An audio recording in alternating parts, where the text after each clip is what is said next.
Think about that for Tulane. You win out, you are going to be playing in a New Year's Six bowl game back-to-back seasons. Yeah, who would have thought that a few years ago, right, for Tulane? And they were in East Carolina's spot in 2021, 1-7. Just 2 years later, atop the conference in the top 25. They won the toss and deferred, so it'll be the Green Wave set to kick it away. ECU, the home team, in purple and black, ready to receive.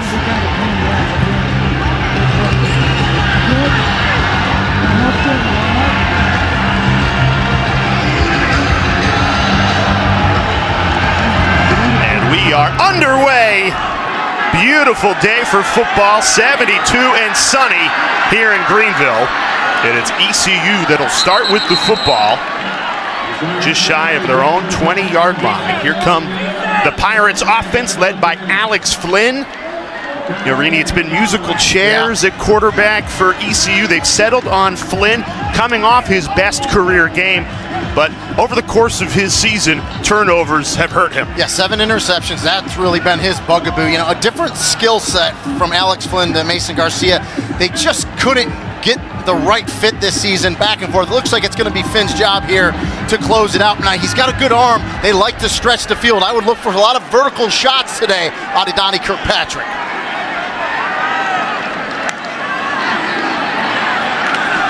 Play action throwing on first down, picks out Jalen Johnson. Positive yardage on first down, gain of 6. Now this Tulane defense, Rini, they have been outstanding to start games. Only 17 points allowed in 8 games this season. They've started games tremendously. Their bugaboo's been the second half. So if you're Tulane, just do what you do. Get out quick. Running for the first time today, falling forward just shy of that first down marker. It's good to see Raji Harris back, former American Athletic Conference Rookie of the Year, coming back from a knee injury from last year, starting to get back to close to 100%. Good to see him in there running the ball. Good forward lean there by Raji. And Tulane, a really tough team to move the ball on in the running game. We mentioned only 17 first quarter points allowed this season. They've only had 4 runs of 12 yards or more all year against them. 3rd and 1.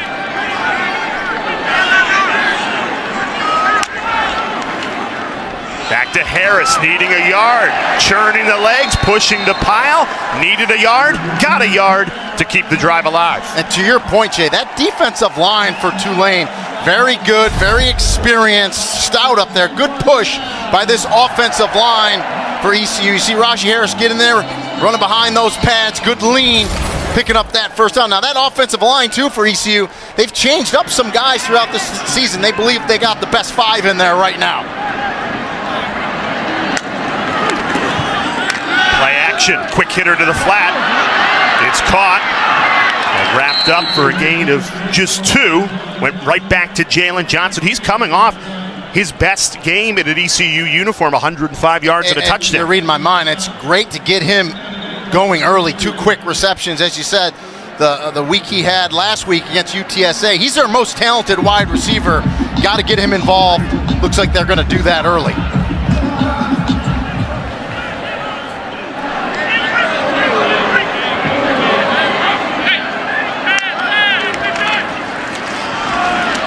To the run game, not much going. That's up a 3rd and manageable after the Harris gain of 2. Jarius Monroe on the stop for Tulane. And Tulane's done a really nice job tackling this year as a defensive unit. I mean, Monroe's a corner, comes up in run support there to make that tackle. They are so alignment sound on defense. Very disciplined. You know, their defensive coordinator, Shill Wood, his first year here, took over a good unit and done a nice job with it. 3rd and 6. Flynn trying to keep the drive alive. Steps up, throws right on the money. Moving the chains again on 3rd down, this time through the air. Chase Sowell, the transfer from Colorado. Yeah, Chase Sowell last week had his first career touchdown with the Pirates. Now, there was good protection early. It broke down late as the blitz came. Nice job by Alex Flynn to stay in there, step up in the pocket, and throw a strike to Chase Hall.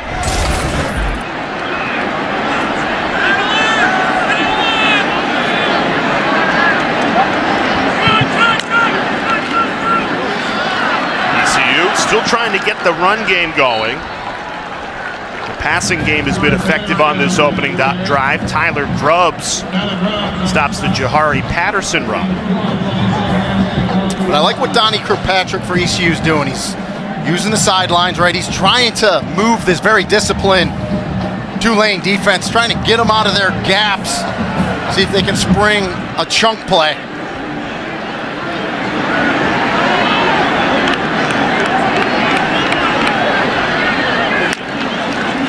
Flynn set to throw. Right over the middle, wide open. It's Jalen Johnson again. All the way past the 25-yard line. 3 receptions on this drive. That one goes for 31. Yeah, terrific job by Alex Flynn, too. Jalen Johnson wasn't his first read. He looked off and then came back to Johnson on that little under route. Gets it to him in stride, and a big pickup for the Pirates.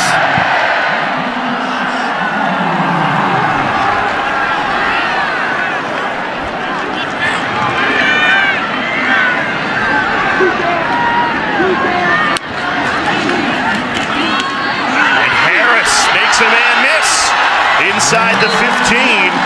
ECU, what a start on this opening drive. Big underdogs, but you wouldn't know by looking at this opening drive. Yeah, so they pull the backside tackle, Owen Murphy. But Raji Harris keeps it play side. Good job by Hampton Ergel, who moved from right tackle to center. Good push up there. Offensive line looks good early for ECU. 10th play of this opening drive. Can the Pirates punch it in?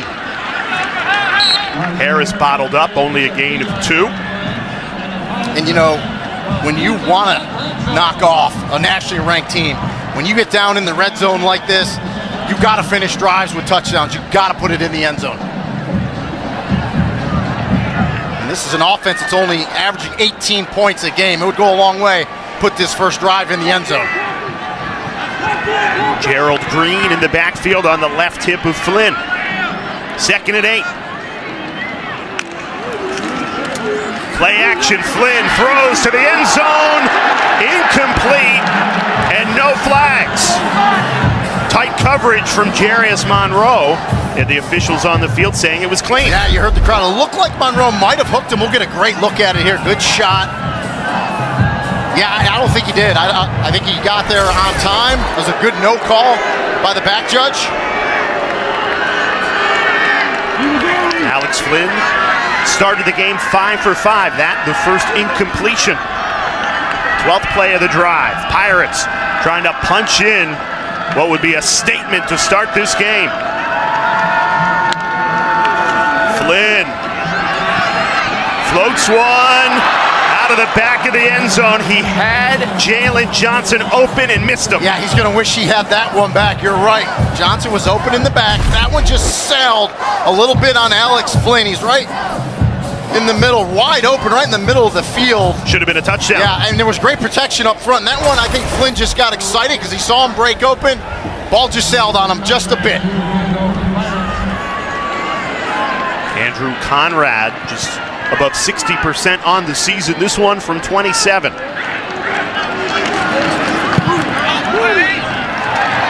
he puts it through to open the scoring. So ECU has to settle for 3, but they draw first blood going against number 24, Tulane.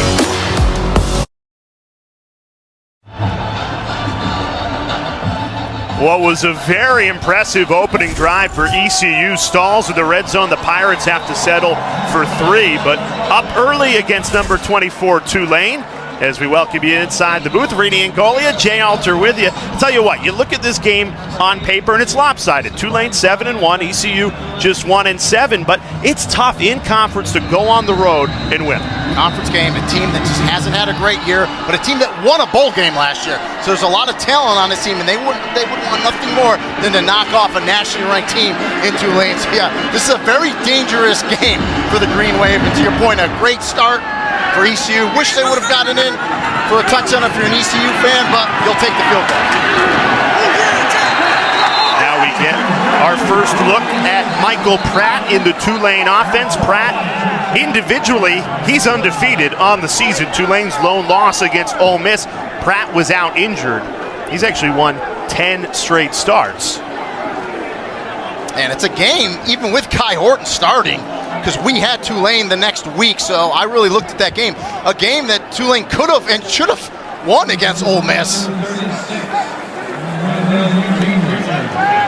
Let it get away from them late.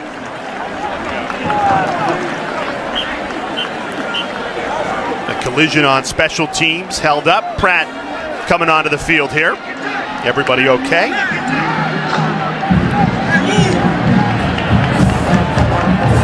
Pratt has been everything you'd want in a college football program. Doesn't make mistakes. Again, undefeated when he is in the starting lineup. Play action. Pratt rolls left, throws. Incomplete. Way over the head of Jaquan Jackson. So we saw an overthrow by Alex Flynn. We get one out of Michael Pratt to start the game. But that's what's dangerous as they move him out of the pocket. Offensive coordinator Slade Nagel, he's a run threat, right? So as a defense, you got to be careful coming up. He elects to throw it, just misfires on this first one to start the game. It's a beautiful day here in Greenville. The sun is out. It's creating really awkward shadows on the field. You wonder if the sun got in the eye of Pratt as he rolled out of the shadow into the sun.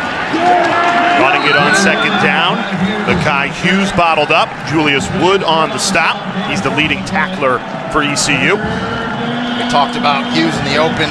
23 carries, 153 yards, career high last week. As he goes out here, third down package comes in for Tulane.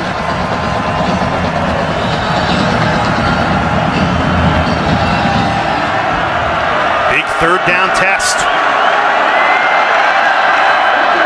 ECU trying to force a 3-and-out against number 24 Tulane. Here's Pratt. Throws. It's caught for a Tulane first down.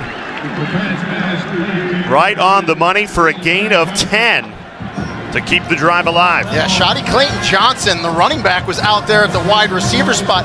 Empty set. No one in the backfield. Good route. And Pratt throws an absolute strike to Clayton Johnson as he turns up and gets that first down.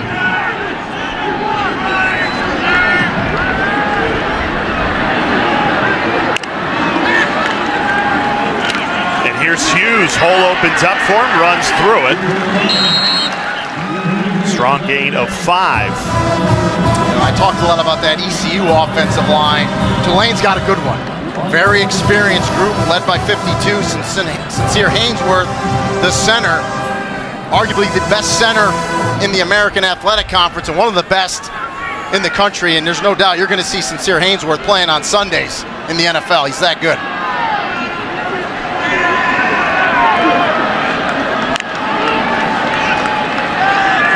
Pratt steps up, spins out of the sack. Might have gotten it back to the original line of scrimmage. Deontay Johnson. Great second effort there to bring Pratt down. Yeah, they dial up a blitz. You see the inside rush there by Kingston McKinstry, number 25. Hughes is able to pick up one blitzer. Pratt steps up, gets a couple yards. A 3rd and 6. Once again for Tulane. You mentioned Haynesworth, the center. He's going against Deontay Johnson. That's 2 future NFL guys going at it. 3rd and 6. Clayton Johnson, not going to get anywhere close. Blown up by a purple wall. And ECU's defense delivers. Yeah, they try to run it on 3rd and medium there. Deontay Johnson right there, 56, sheds the block, and great push by the defensive line of ECU as they get to the ball carrier to make that tackle for a loss. Back-to-back big plays from Johnson and that ECU defensive front. Force a Tulane punt. Josiah Hatfield back, calls for the fair catch. And that's where the Pirates offense will take over. Now a strong start for Mike Houston. They're big underdogs. Well, if you're a Tulane fan, look away, because this was an ugly game 2 years ago in 2021. Keaton Mitchell just tore up the green wave, a career-high 222 yards, 2 touchdowns. Michael Pratt and Tulane's offense did everything they could, but they just could not stop Mitchell reading. Keaton Mitchell's in the NFL today. He's with the Baltimore Ravens. But the thing, if you're an ECU fan, I mean, Rajee Harris, who's off to a good start today in that first drive, he was the star running back for ECU before Keaton Mitchell. Of course, had the knee surgery. He's back close to 100%. That's a good sign for ECU. And here's what's crazy. Since that game, 29 games ago, Tulane has not given up 100 yards rushing. So they give up 222 here in Greenville in 2021. Since then, they haven't even given up 100. That was 30 games ago. Yeah, that just goes to show you how good this defense has been.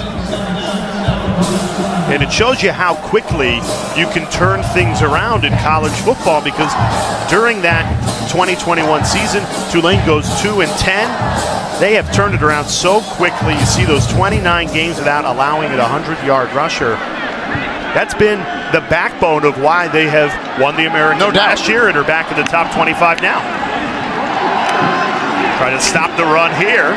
Nice gap opened up, though. Sets up a 3rd and manageable. You know, we've worked together a long time now, so you always hear me say, you throw the ball to score points, you run the ball to win games. Well, it works conversely defensively. If you hold a team from rushing a 100-yard rusher, more times than not, you're going to win the game. Says the former running. Yeah, well, no, that's just from my many years of talking to offensive coordinators.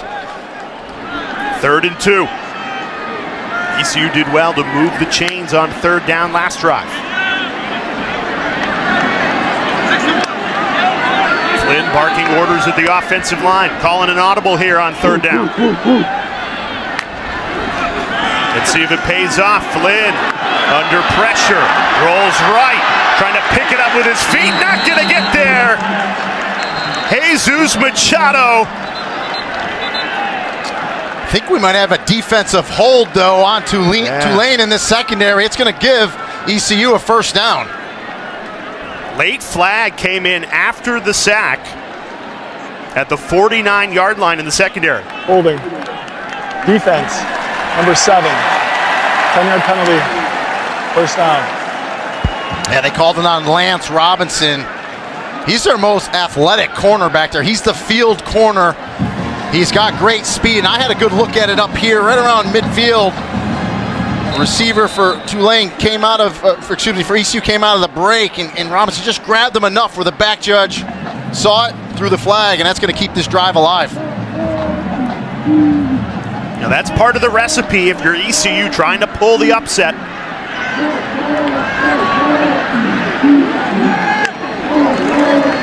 Play action. Flynn unloads. It's caught wide open into Tulane territory. Josiah Hatfield, gain of 32. Another beautiful and clean pocket for Alex Flynn. That offensive line giving him all kinds of time. Flynn's able to go through his progressions, and he waits for Josiah Hatfield to cross his face, puts a good ball on him, and a big chunk play for ECU.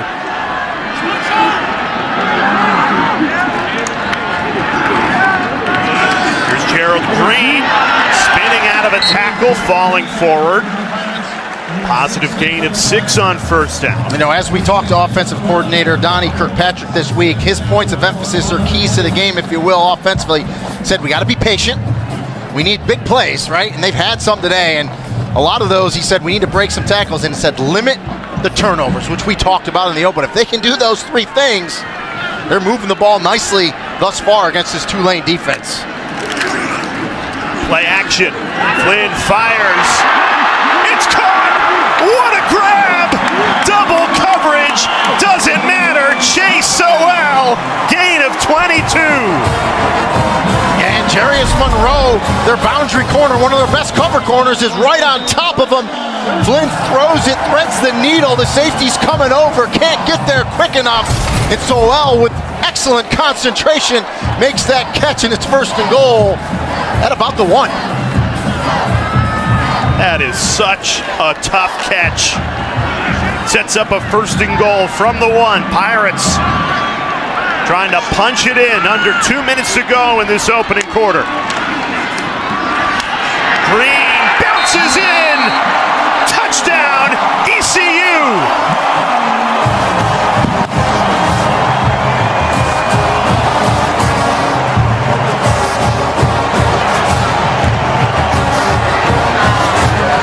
Start for the Pirates, Rainey. Yeah, you couldn't draw it up any better for Mike Houston.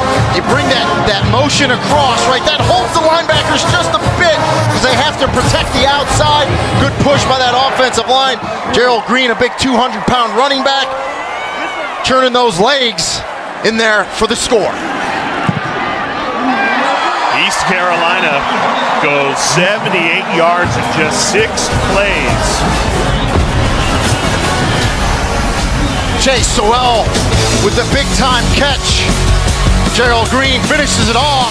Pirates lead it early, 10-0.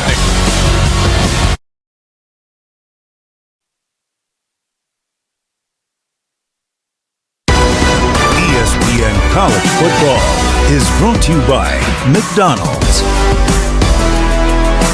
History lesson for everybody. You're looking at pictures from the 1935 Sugar Bowl. That was the first Sugar Bowl ever played on New Year's Day in 1935. The Tulane Green Wave beat a Temple Owls team coached by Pop Warner. You've probably heard that name, one of the pioneers of the sport. Tulane's hoping they could get back to a New Year's 6 game again this year after they were in the Cotton Bowl last year. What a return this is. Going to be great starting field position all the way into ECU territory. Shedro Lewis took it 51 yards. That's exactly what the Green Wave needs. Yeah, you know, it was a high kick, and you see a lot of these get fair caught. Not that one by Wilson. Good job. Makes the catch, and look at the blocking out in front. And so as an offense, right, you want to answer a touchdown with a touchdown. Well, excellent field position right here for the Green Wave to start this possession. Very uncharacteristic slow start for this 7-1 Tulane team. Look at the time of possession. They barely had the football. Now an opportunity to get back into this game after trailing 10-0. Jody Clayton Lewis pushing that pile, gain of 4.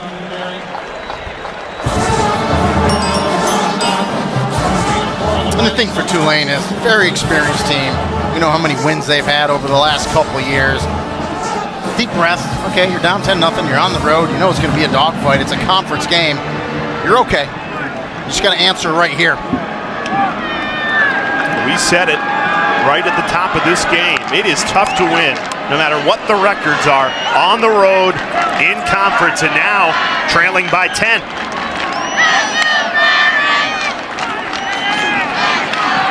Use the handoff once again, bottled up. No room to run today. And here's the thing, if you're ECU, right? And a flag comes in, pushing and shoving in the secondary. And a couple extra flags get thrown for good measure. This crew will sort this out. The referee, Tim Rich. It's American crew.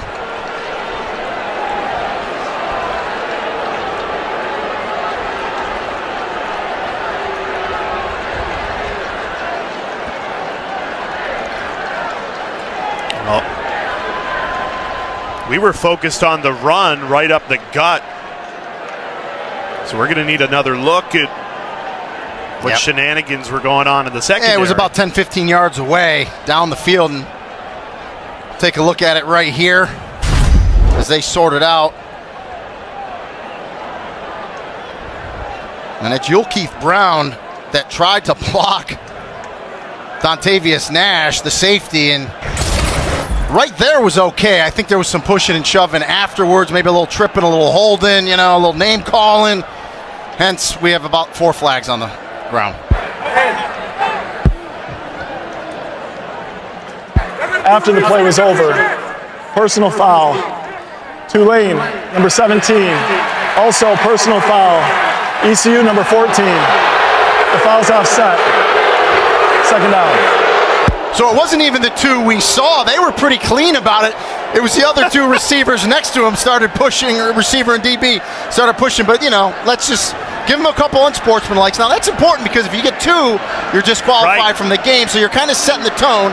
There's no yardage in the down count, so we're good to go. Let's take a look. Lower left, you're going to see it late. Yeah, you're going to see Chris Brazil right there, 17. He's trying to help his teammate. You always see that with the late shove. Like, guys, you're football players, you're in pads. It's okay. Your teammate's going to be okay. No reason to go there and shove like that. So now you got to watch your P's and Q's because you get another one, you're out. And it halts all the momentum Tulane had on the 51-yard kickoff return. Now just trying to sustain this drive.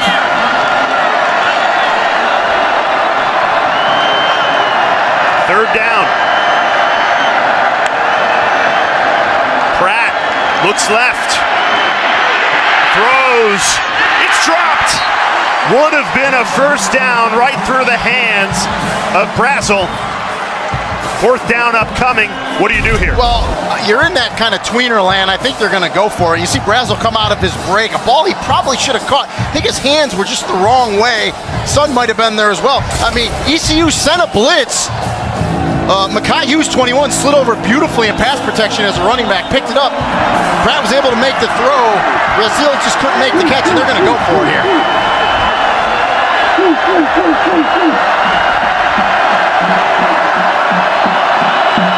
Tulane 60% on fourth down this season. They need 4 yards here. Pressure coming. Pratt unloads a deep ball. Incomplete. Turnover on downs. And the Pirates defense delivers again. And credit defensive coordinator Blake Harrell. He is not sitting back. Fourth and medium, he sends the house. All-out blitz, it's one-on-one on the outside. Pratt knows that. Tries to link up with Jackson and just can't do it. Turnover on downs. Tonight, you do not want to miss this game. Must watch. Michael Penix Jr., 5th-ranked Washington against Caleb Williams and USC. Coverage begins 7:30 Eastern on ABC. Yeah. Alex Grinch in that SC defense. How can they play tonight? That's what I'll be watching. So I think the best quarterback in college football is in that game, but it's not Caleb Williams. Mr. Michael Penix. He's been outstanding. Well, no doubt about it, Rainey. 9th game of the season for ECU. That goes down as the best quarter for the Pirates. You got a top 25 team in your house. What a start. It has been all ECU through the first 15 minutes. They're up 10-0.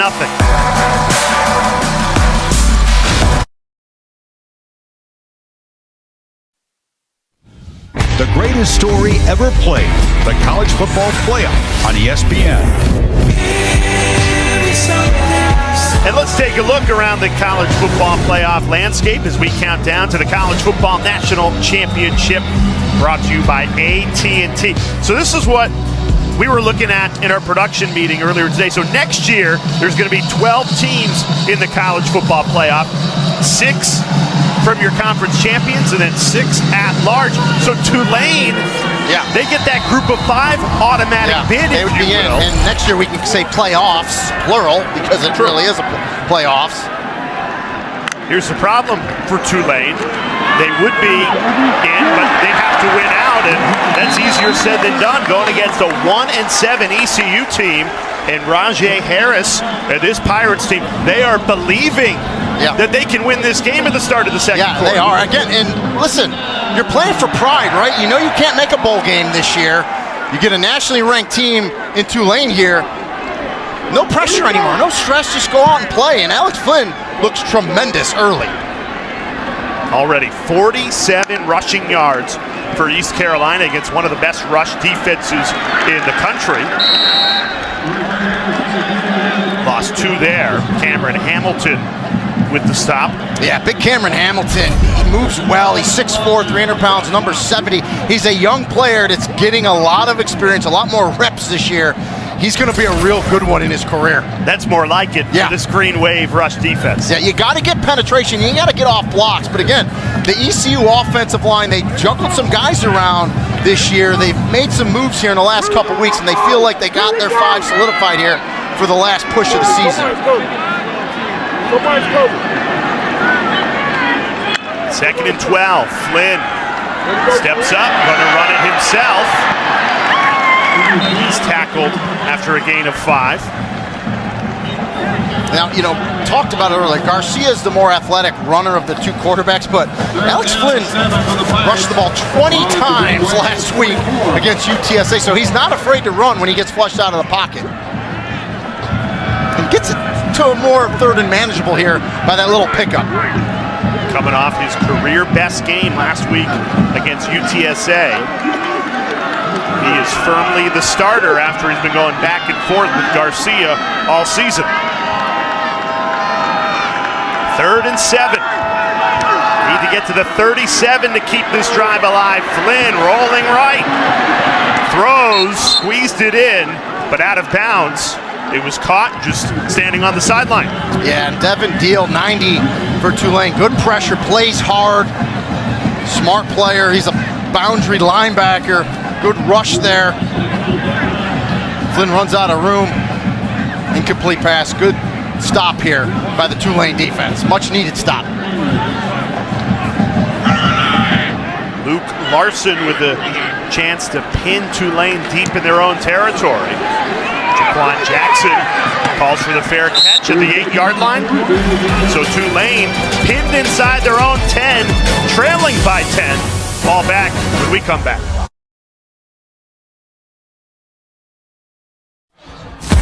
This season, for every field goal and extra point made by participating universities, Allstate will make a contribution to the university's general scholarship fund. Thank you, Allstate.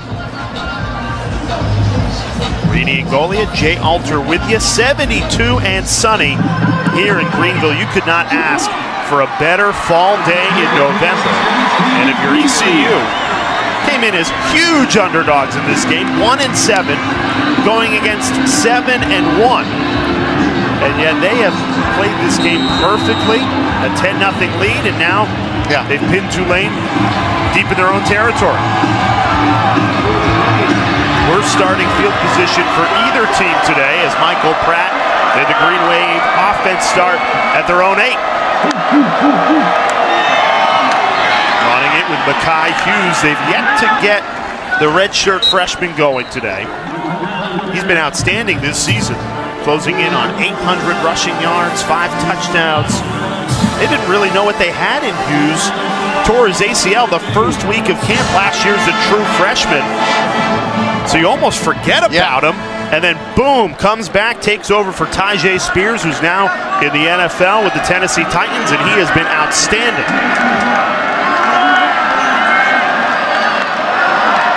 Only 4 carries today, though, 16 yards. Here's Pratt.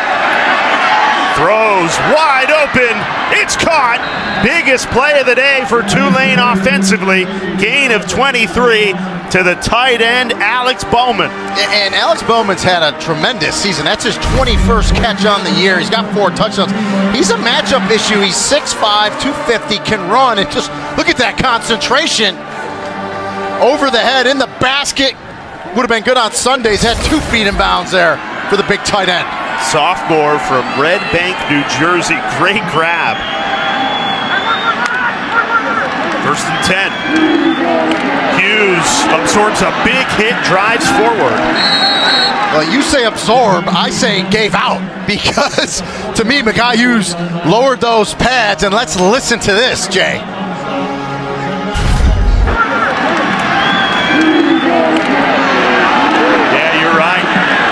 He was the hammer, not the nail. He was definitely the hammer, man. You hear me say as a former running back a lot, running behind his pads. That's what I'm talking about there. Good forward lean, get those pads forward, and deliver the blow as the running back. When you do that, those safeties don't like coming up in the box tackling you.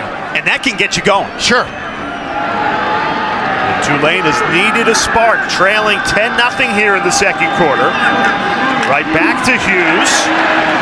He has such a great drive forward, even when he's hit. Yeah. Get 2 or 3 extra yards after contact. It's a great sign, right? You don't have those negative runs even when you get hit. You know what they call that too is the big catchy phrase now is contact balance, right? You get hit, you get contact, you have great balance, and you keep moving forward for positive yards. 3rd and 2. Pratt goes under center.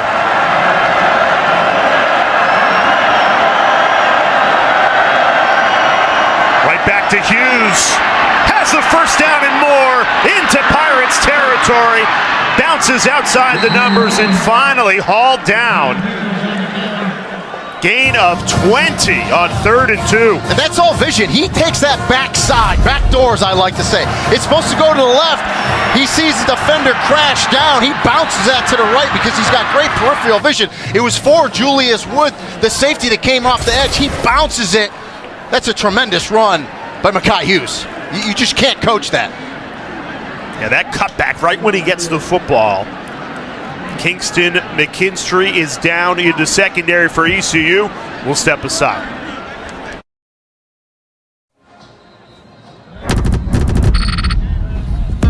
Hi, Jay and Liz. This is Coach Tom Herman at Florida Atlantic University football. Just wanted to wish you a very warm congratulations on the birth of baby Eleanor. Jay and Liz, congratulations on the birth of Eleanor Ann. I've got 2 daughters myself. You're gonna love it. Roll wave. Jay and Liz, just want to tell you congratulations on the birth of your first child, daughter Eleanor Ann. Hope that you guys are enjoying all the great things that go along with being parents. All the best. Go Pirates. What do you think about that, partner? Wow. Look at that. You guys surprised me. That's baby Ellie. Beautiful. Beautiful. Welcome to fatherhood, my friend. It's a great thing. It's nothing been better. The most amazing 11 days, and to be honest with everyone, it's tough to be here in Greenville. You want to be with Ellie and my wife Liz. They're at New Haven Hospital at Yale, and she's been fighting for 11 days. The prognosis is great, and thank you to those coaches and our crew for surprising me with that. What can you say? I'm with my football family right now. I'm a father of 2 daughters. You know that. You listen. I have a 20 and an 18-year-old, so you know what you have to deal with coming on. Because you see my texts and stuff. But there's nothing better than being a father. And listen, I'm a girl dad. I love it, and you're going to be great. So I'm so proud of you, buddy. I love you and everybody in the truck for making that surprise happen. I hope Liz and Ellie are watching it at New Haven right now. Back to football. Tulane finally starting to find a rhythm here in the second quarter. They were a little hopeless offensively in that first quarter, and now a critical 3rd and 3 as they still search for points in this first half.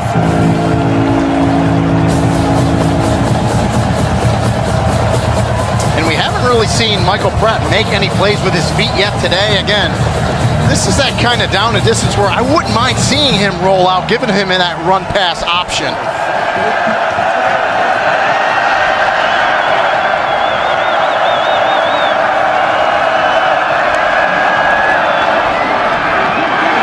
Hughes stuffed. This ECU defensive front is dialed in. And now another decision to be made on 4th down for Willie Fritz. And they're blitzing off the edges. They're not holding back. Those are safeties walked up in the box on the edge. You're going to see right there, number 22, Mike Edwards. He's actually the Mike backer. He's on the outside. He gets underneath the block and makes that tackle in the backfield. Tulane 0 for 1 on 4th down today. Trying to move the chains here. 9th play of the drive. ECU sends 4. Pratt steps up, throws wide open for the first down. Chris Brazel keeps the drive alive, gain of 10. And what I really like about Chris Brazel there, it's a zone. A lot of times you see receivers keep running through the zone into a defender. He saw it, he stopped, he sat at the marker. Great recognition, Pratt puts it on him, and a big 4th down conversion for Tulane.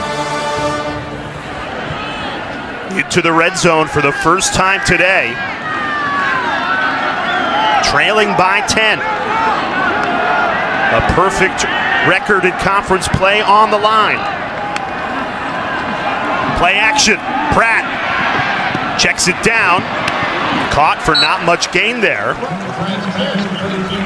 Keith Brown just lost his footing as he caught that ball. Isaiah Brown Murray wrapped him up.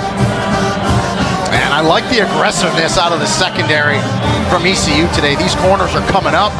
They're making plays, and they're playing with an excitement that I really haven't seen watching them on tape the last few weeks. Now, they looked a lot better last week against UTSA, but today, to your point, Jay, it's the best they've looked all season. Mekhi Hughes back into the game. He's been the catalyst on this drive. Pratt takes it himself, bounces outside, turns the corner, has the first down inside the 10. Michael Pratt on a quarterback keeper sets up 1st and goal. Yeah, and that's just quarterback power. This is off tackle with the quarterback. It gives you an extra blocker in the box.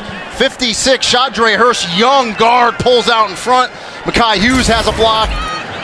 Michael Pratt presses and bounces, 1st down. Hughes has provided some big blocks out of the backfield. He's now on the left hip of Pratt. 12th play of the drive. Pratt running it again. This time to the left side, and he is swarmed. Purple jerseys flying to the quarterback. No gain. And it was pretty much the same play, but to the left side of the field. Good recognition by that ECU defense. Sniff it out, get there, and make the tackle. Are you surprised they've went away from Hughes after all the success he had earlier in the drive? Yeah, I mean, as a running back, I think when you get a running back going, you get him in a flow, yeah, we're going to have an illegal substitution here. I believe Tulane had 12 in the huddle when they broke. Illegal substitution. Offense, 12 players on the field. 5-yard penalty. 2nd down. And so Tulane, looks a little out of sync, but you got to give credit to the ECU defense. We're going to see the late substitution. They're in formation. They run that 12 off. That's an illegal substitution, 5-yard penalty.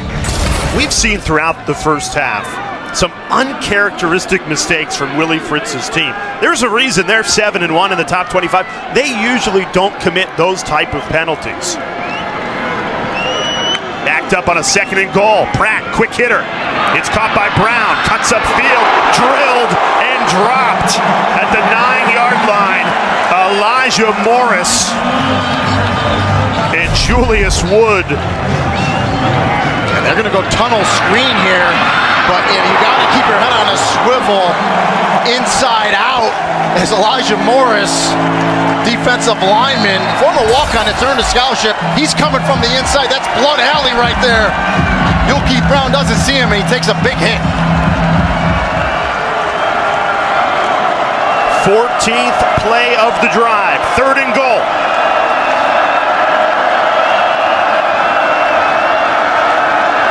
ECU brings pressure. Pratt throws. It's caught.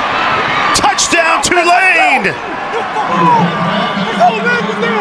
Lawrence Keys, his first catch of the afternoon, goes for 6.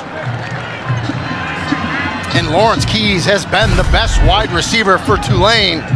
Finally get him going. Good throw, far hash by Pratt. Gets it to Keys as he stumbles down, but he gets it across the goal line. Of course, replay will look at it. Replay reviews every play, and now they're going to look to see if that knee hit before the ball crossed the goal line. Longest touchdown drive of the season if it stands. 14 plays, 92 yards, and 8 minutes and 37 seconds on this drive. But the big question is, was the knee down? And here's the thing, if he is down before it breaks the goal line, the plane, it's going to be fourth and goal at the 1, and I think they'll go for it. We get a great look at it here. Great camera work by the crew as he's going down. Boy, you can't tell me indisputable if that knee's off the ground. I think it's going to hit. Now remember, it's called a touchdown on the field. We don't have a straight pylon cam straight down, so those angles could be misleading. It's called a touchdown on the field. What I've seen thus far, we'll get the all-22 right here. The knee definitely hits. Remember, the ball, the nose of that football just has to touch the front of that line, put a ripple on that imaginary line that goes straight up from the front of the goal line. I don't see anything indisputable that overturns that. I've been wrong before. The shadows are so tough. After reviewing the play, the ruling on the field of a touchdown stands. Yeah, they just didn't have a quality look that's indisputable evidence that the knee was down, so the touchdown stands. Yeah. And I always pay attention to the language, stands versus confirmed. They haven't been confirming much this year in the games I've been watching. They're just like, it stands, it stands. But what an answer by Tulane. Yeah, 14-play drive, 92 yards. At nearly 9 minutes off the clock. A Tulane touchdown. What a drive by the Green Wave. Lawrence Keys capped it off. They're back within 3.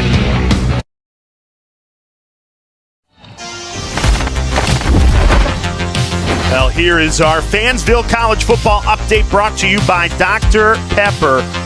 You take a look at the group of 5. A year from now, one of these teams would be automatically placed in the college football playoffs. It would be Tulane, as it stands, as the highest rated group of 5 conference champ. And Rini, we were just looking at the score. Air Force is in trouble right now. And they're losing 23-3 at home to Army. Another dangerous team, right? And that's for the Commander-in-Chief trophy as well for Air Force. So a lot to play for. Listen, you better strap them up every week in college football because they're going to be coming at you, especially when you're nationally ranked. With all this conference realignment, Army going to be playing in the American sooner rather than later. ECU ball. Let's take a look at the first quarter, which was all Pirates dominated, got out to a 10-0 lead. What was the key? Good protection up front, and Alex Flynn moving the ball around. That time he hits Josiah Hatfield, then over the middle. Tremendous catch by Chase Sowell. They get the touchdown by Gerald Green, and so they move the ball around through the air, on the ground, and then defensively, Blake Harrell just said, listen, we're going to blitz, we're going to put pressure on Michael Pratt, try to get him uncomfortable off his spot. So really it was a great first quarter, and East Carolina has the lead, which they should with the way they played. Should they be up by more than 3, though? Well, they use a lot of clock, right? So that's kind of the thing. I mean, the game's moving very quickly. At this point, they have the lead. I think you'll take it if you're an ECU fan. Flynn taking a shot. Incomplete. Jarius Monroe in coverage.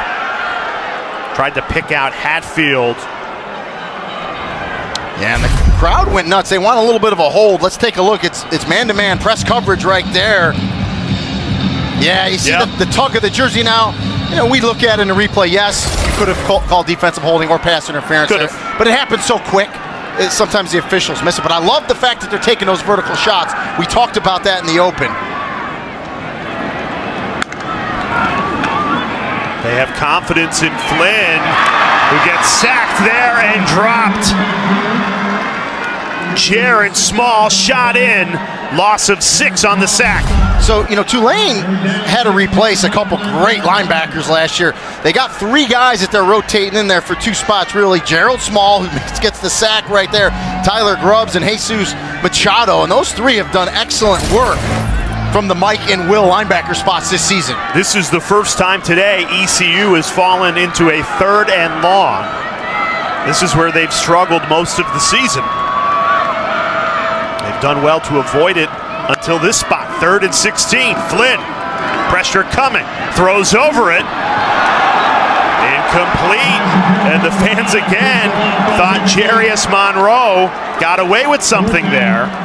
2 incidents that Monroe was called into question for. It was back shoulder. I thought Monroe might have grabbed Sowell on this back shoulder. He did. And so, but you see the side judge as the official looking down. He doesn't see that.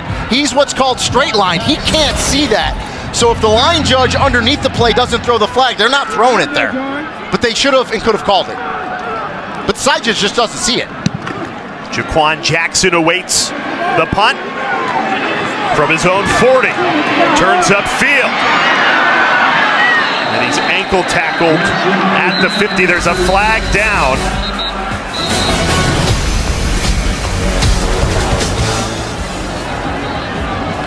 Flag down to the 43-yard line. I was going to say, shocker, a flag on a special teams kick? Haven't seen one today. It's been a clean game.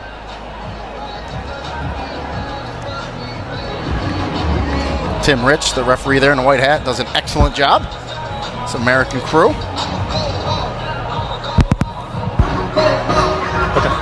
During the return, personal foul, illegal blindside block, receiving team number 43. 15-yard penalty, first down. So backed up 15 yards, but Michael Pratt with the ball when we come back, a chance to take the lead.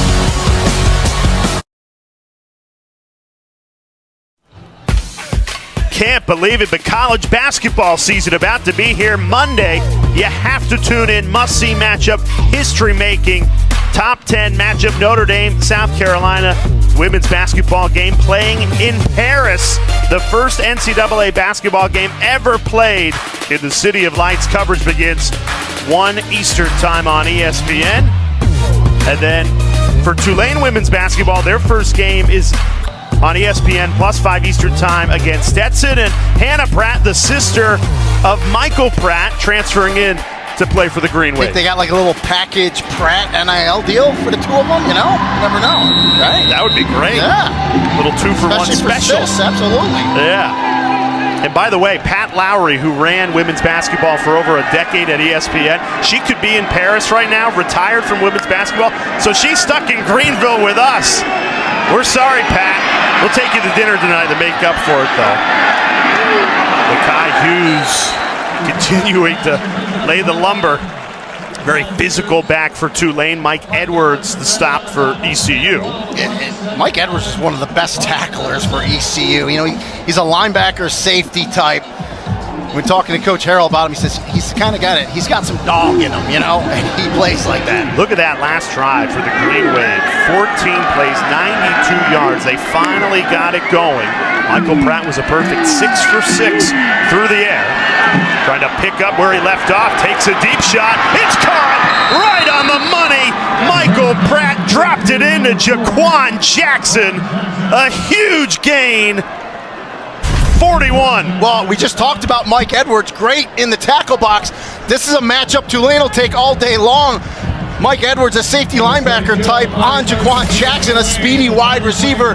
Brett recognizes that matchup and goes right there. Just like that, after number 24, Tulane has trailed for much of this first half, a chance to take the lead with under 2 minutes remaining in the second quarter. Pratt, pump fakes, hesitates, rolls right, in trouble, throws, squeezes it into Chris Brazel. He is threading the needle on this drive. That's a ball most quarterbacks around the country, once you get outside of the pocket, they're throwing this away. Not Michael Pratt. Watch this. Gets out of the pocket, looks right, he's going to throw it away. Instead, he sees a receiver and he threads the needle right to Brazel. That's a play that quarterbacks on Sundays make. Michael Pratt will have every opportunity to play on Sundays. He reminds me, he's got a little Brock Purdy in him. He does, but a better athlete. 9 straight completions for Michael Pratt, taking over this game. And off Hughes, galloping forward for the first down and more, inside the 10. No offense, Brock, if you're listening, by the way. And you know, and the one thing they did that last possession out is you see Shotty Clayton Johnson, the running back, a little slow to get up. The one thing they did last possession that I liked was they got Pratt involved in the running game with himself, you know, with some quarterback runs. And that helps set up the pass. Absolutely. When you have to commit somebody to watch Pratt on the run. And Clayton Johnson stays down after this run. It's been a great 1-2 punch out of the backfield between Clayton Johnson and Hughes. Yeah, and you just see he gets hit up top by Julius Wood. There's a defender underneath him. Just does what he can, put his shoulder down and go. You just hope he's okay. He's had a nice first half here with a couple receptions, a couple tough runs.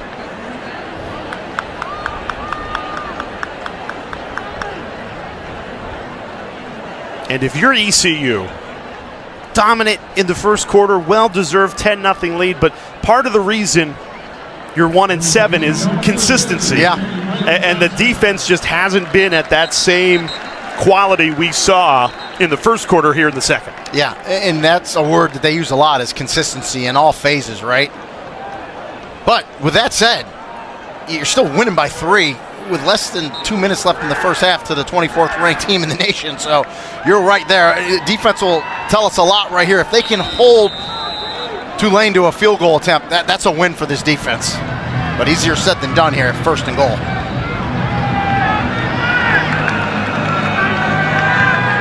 And Tulane knows the clock's running. They're not in a hurry.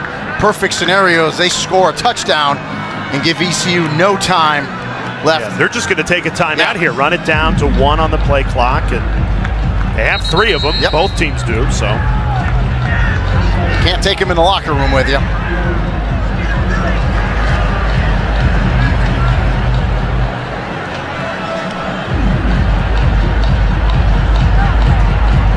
And remember, Tulane gets the ball to start the 3rd quarter. You know, it's funny, we were speaking with Willie Fritz, and he said the most important parts of the game, final 4 minutes of the first half, first 4 minutes of the second half. And what a coaching journey it's been for Willie Fritz. He's been everywhere, and he's won everywhere. You're talking about Lynn College, where he went undefeated for 2 seasons. You know, George Herbert Walker Bush writing him congratulations on those national championships. Then to Sam Houston, goes to the Sun Belt with Georgia Southern and wins. All this guy does is win, no matter where he is. He's worked his tail off every one of those places, and he deserves everything he's getting at Tulane now. 1st and goal. Hughes stopped. Only a gain of 2 on 1st and goal. Mike Houston, ECU head coach, is happy about it. Houston and Fritz have a great relationship off the field. And just to cap it back to Willie Fritz real quick here too, and I know Tulane fans are going to get mad, I'm going to say this. I still think it's going to be hard for Tulane to keep him. I think some jobs are going to open up. I think he's going to be on the top of a lot of those lists. And he deserves it because he's done a great job coaching. But he's happy at Tulane. I don't want to start anything. I'm just saying his name is going to be on the top of many jobs. Now, they won the Cotton Bowl a year ago, and he decided to stay, come back, and it's paid off. A 7-1 start. Trying to score here right before the end of this first half. Here's Pratt looking. Now going to tuck and run. There's a flag in the backfield. 2 flags right at the line of scrimmage. Well, they're trying to run a screen to the right because the offensive linemen all released downfield. Now, Pratt didn't throw it, so you're not going to have any legal man downfield. So we'll see what the call is here. Personal foul. Illegal hands to the face. Defense, number 53. Half the distance to the goal with an automatic 1st down. Well, the automatic 1st down doesn't do you much good because there's only 17 seconds left, but you still have a good 3 plays, and so that's Surratt Ware. And again, he was reading the screen, trying to get out, and he gets those hands up, and you see that a lot, right? The defensive lineman just gets the hands up too high, hits an offensive lineman in the face. And it's a fresh set of downs. Interestingly, Willie Fritz is going to take his 2nd time out, which means he only has 1 more. So you can only run the ball really once. Yeah, let's take a look at it here. It's out of the frame right now. It's just to the left side. It was right here. Let me give a little circle for you folks. It's right there, and you can actually see the hand in the face right now. Go ahead, guys, run it. You see that hand, and it just goes up into the face. So that's a good call. And to your point, Jay, though, he takes that 1 time out. You want to keep the 1 in case. So, but now you can throw the ball in the end zone, obviously, and I think you can really run it 1 time, but if you don't get in, you're going to have to burn that last time out. So, again, I like something here. Roll Pratt out, give him a run-pass option. He's that dangerous with his feet.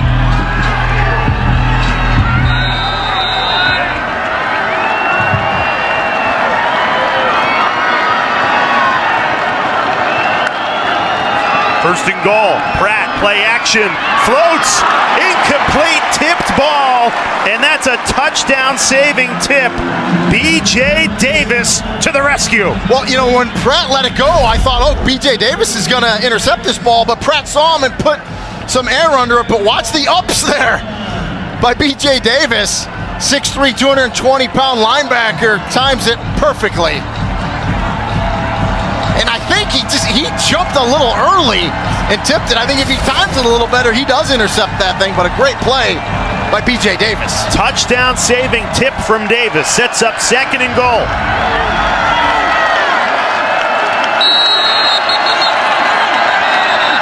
And a timeout taken by Mike Houston.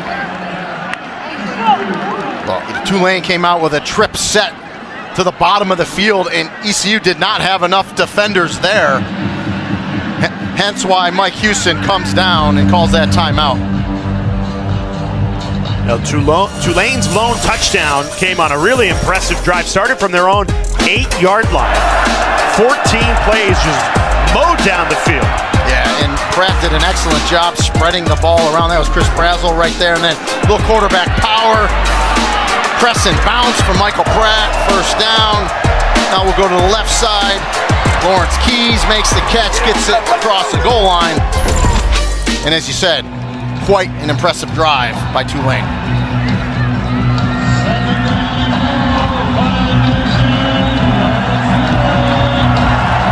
Michael Pratt was a perfect 6 for 6 on that drive. Let's see if Pratt can punch it in here.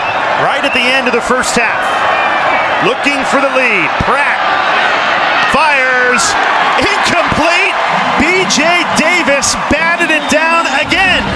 Back-to-back big plays from Davis. Yeah, this ECU defense is standing up tall here. They want to hold Tulane to a field goal. If they do that, boy, they're going to have a ton of momentum at halftime. But if I'm Willie Fritz and I'm Slade Nagle, the offensive coordinator, you got that timeout in your pocket, I try to run the ball here. I do a little slip underneath handoff to Mekhi Hughes and see if he can get in the end zone. If he doesn't, you call the timeout and kick the field goal. 8 seconds left at the end of the second quarter. Pratt surveys, rolls left, 2 seconds left. Pratt throws, it's dropped, and there's zeros on the clock. Should have been a Tulane touchdown to Jaquan Jackson. Instead, it's halftime. Wow, and I think they're going to run off the field. They should. I think replay will probably look at this to make sure there wasn't 1 second left, because there might have been when that ball hit the ground. This will definitely get looked at by replay. Clock when the ball hit the ground. Yeah, I thought there was a tick left, but should have been a touchdown. Pratt rolls to the left, buys time, clock's running right now, throws a strike. That should have been a touchdown. Yeah, Jaquan Jackson hits him in the hands and just doesn't secure it, but I thought first glance there was a second left, so they're going to get a shot at a field goal here, but replay will look at it. You gotta confirm it here that there's a second left. So when does the clock stop? So when Jaquan Jackson dropped it, as soon as that ball hits the ground, the clock should stop. So that's what they're going to look at. This would be a disaster for Tulane to not even come away with 3 points and tie this game. And I'm surprised, because Michael Pratt, what makes him so special is his ability to understand the moment. He took a lot of time, only had 8 seconds. Situational awareness. He knew that, right? But he threw a strike. Should have been a touchdown. Yeah, it should have been a touchdown. But it wasn't. And then the clock doesn't matter. Yeah. But we'll see here if they give him a tick left, and there only has to be a 1/10 of a second on there. After reviewing the play, when the ball hit the ground, there was still 1 second on the game clock. Clock operator, please set it to 1 second. It will be 4th down. Yeah, crowd doesn't like it, but that's the right call. Take a look here again. Should have been caught. Good pass. Back of the end zone. He knocks that ball down. He doesn't catch it, but it came off his hand so quick and hit the ground. There was still a second left. So with that valuable second, a chance for Valentino Ambrosio to tie this game, and the boos. Second time out of the half. ECU, 30 seconds. Timeout taken before the field goal attempt. And this home crowd is unrelenting. Yeah, and they wanted a couple pass interference calls that you didn't get. Listen, it's the right call. I mean, it's pretty plain to see there was a second left. But regardless, this is a win for the ECU defense. They played tremendous down here, keeping them out of the end zone, holding them to a field goal. And listen, if you would have told ECU fans, ECU players, ECU coach Mike Houston, hey, you're going to go in the locker room tied at 10 with the 24th ranked team in the nation, you would take that. And with that said, Ambrosio still needs to make this little chip shot. We'll see. It's been a tremendous football game. Not a lot of points. You thought we were going to get some more points, but well played, especially from ECU. Ambrosio to tie it at 10. And he does. So a Jaquan Jackson drop with 1 second left on the clock allows Valentino Ambrosio to tie this game at 10. Now 7-1 against 1-7. And it's been a really fun first half. Close game. Looking forward to the second half from Greenville after the studio update.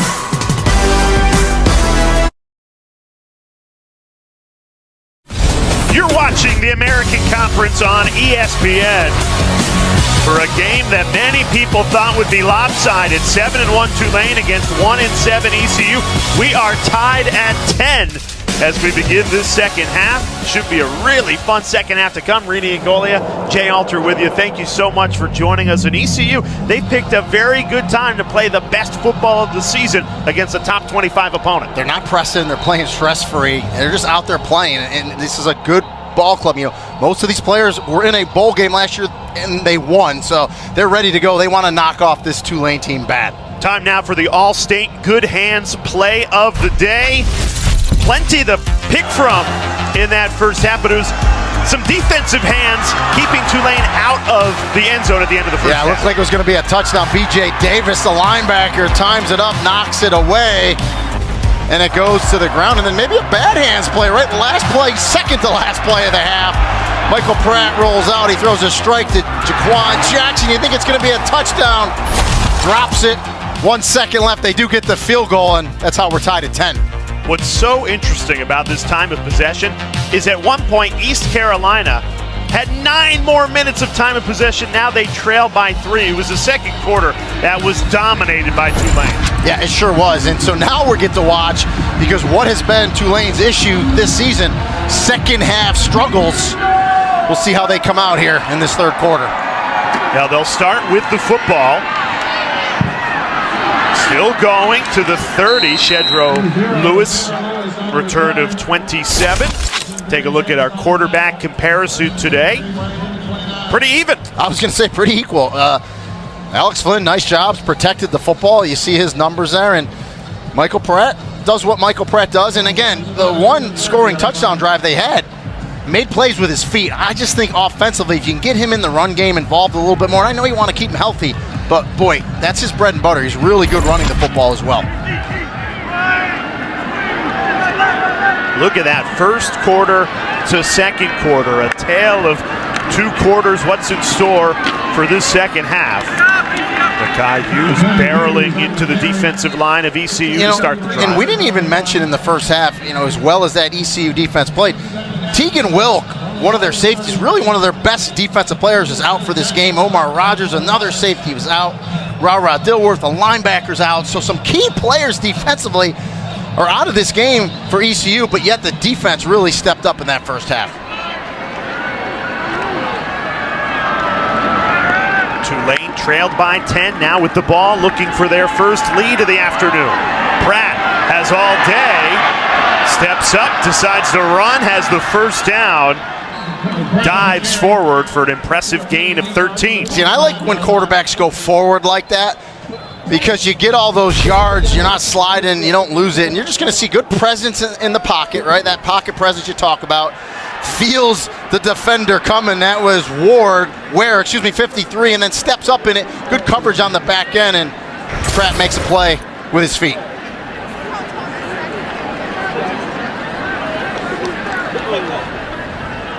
And ECU has a player down in the backfield.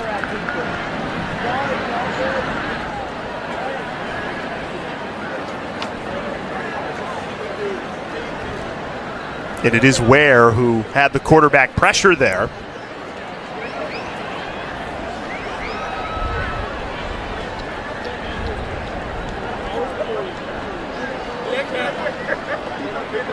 But, we talk about pocket presence with quarterbacks. He felt it, right? Pratt saw Ware out of the right side. He steps up. He avoids the sack and then sees that green in front of him, and it's a good sign that Zerad Ware is up. We're going to take a look at it from that left side right there, 53. He's going to get off the offensive lineman, Rashad Green, and right here, Pratt sees him, steps up, and puts it in a little second gear. Can't get to him.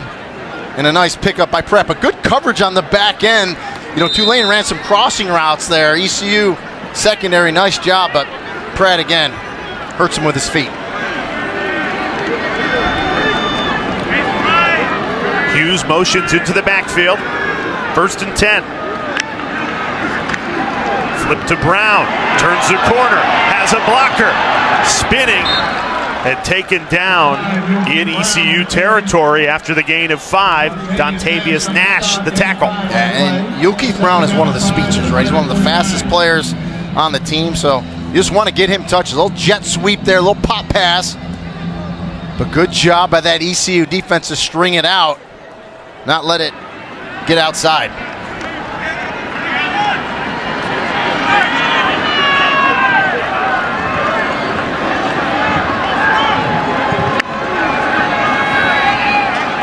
Play action. Pratt hit as he throws. Double coverage.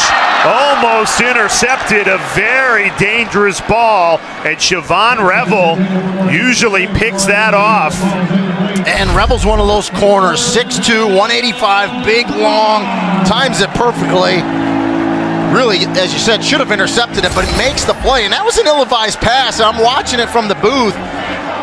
Michael Pratt said, I'm going to throw it up there. It's double coverage. And Revel almost comes down with the interception.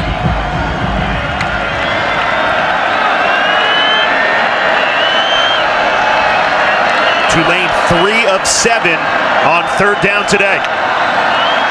Needs 5 here. They go to the run game. Hughes has it. Plowing forward for the 1st down. Needed 5, got 8. Just inside zone. Good blocking up front by Tulane off the line of scrimmage. And Mekhi Hughes understands situational awareness. He knows it's 3rd and 5. Squares those shoulders, gets north and south in a hurry. Lowers the boom right here to make sure he picks up that 1st down and keeps this drive alive for Tulane.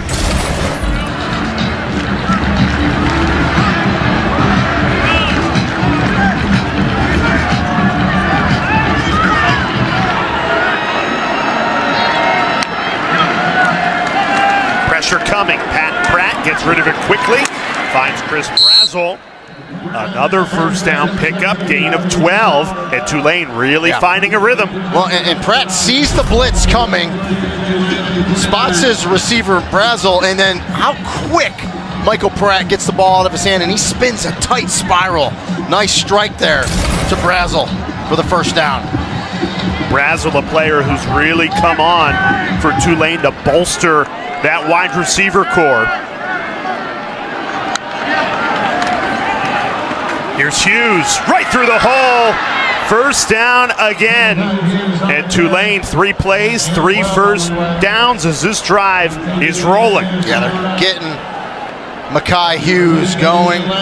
Nice hole there on the left side. They're going to pull an offensive lineman around. Lawrence Keys out in front blocking as well. The wide receiver, a little stalk block down the field, but see how hard and quick Mekhi Hughes hits that hole.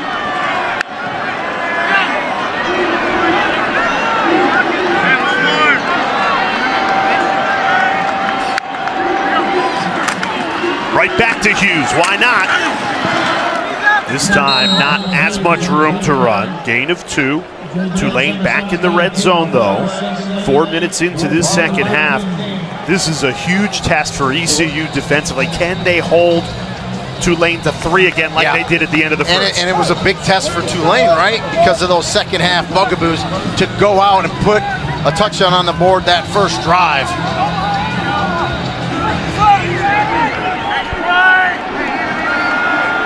Arnold Barnes, the true freshman from New Orleans, into the game at running back for the 1st time today. Gets the carry. And he's stopped by Jeremy Lewis. Excellent tackle from the Greenville native. That sets up 3rd down in the red zone. And Jeremy Lewis is the most versatile player out there. Can play multiple positions, linebacker. He's got that it factor. He's the vocal leader, very experienced. You're going to see him step up here in the 2nd half. That was a good start there, good tackle.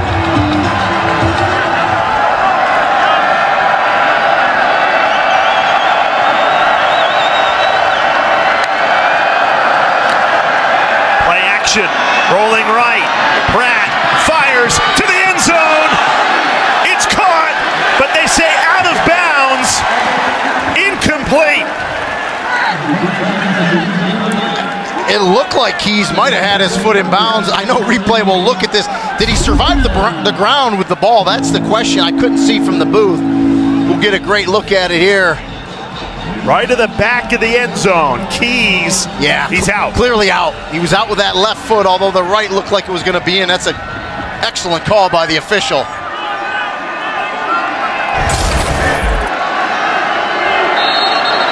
Valentino Ambrosio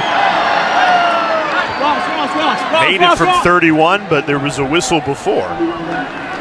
Seconds.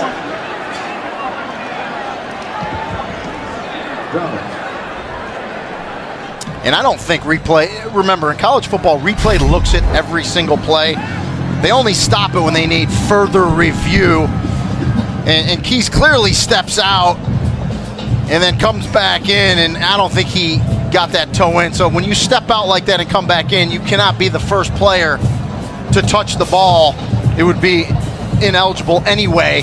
Right. So the fact that he just calls him incomplete, it's the same difference. Now that field goal was attempted and made by Ambrosio, but before the snap, timeout taken by Willie Fritz. So think he froze his own kicker? He might have froze his own kicker here. I know Fritz was probably asking the officials, hey, why wasn't that reviewed? But we just saw why. And again, and these coaches should know, like, again, every play is looked at by replay. They only stop it when it's super close and they need further review. How about They didn't need it. Keys only 2 targets today. One was a touchdown, and one was an inch away from a touchdown. Clearly the red zone target for Willie Fritz in Tulane.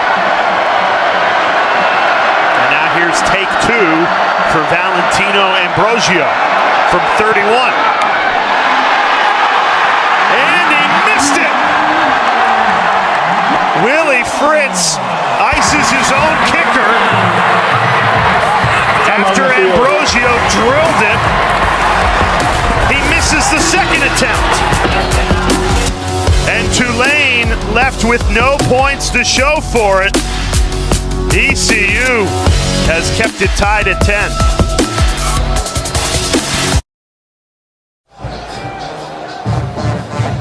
Now this is a sequence that Tulane is going to want back. Valentino Ambrosio, he made it from 31 yards, but before the snap, Willie Fritz had taken a timeout, froze his own kicker. Then Ambrosio tries it again, misses from 31, so we stay tied at 10, ECU ball. And he had been perfect on the year, 3 for 3 from that range, 30 to 39 yards. No longer. And you have to think Willie Fritz took that timeout to make sure the officials reviewed what would have been a Lawrence Keys touchdown. Yeah, because it didn't look like they were running anyone on. You know, they needed an extra lineman or anything like that, which is a lot of times happens that you see. So yeah, that cost them. Yeah, timeout that cost 3 points. It keeps this game tied at 10.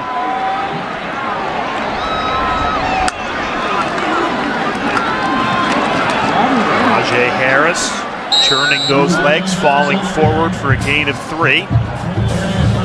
Jarius Monroe again comes up to make the tackle. Sets up 3rd and 2.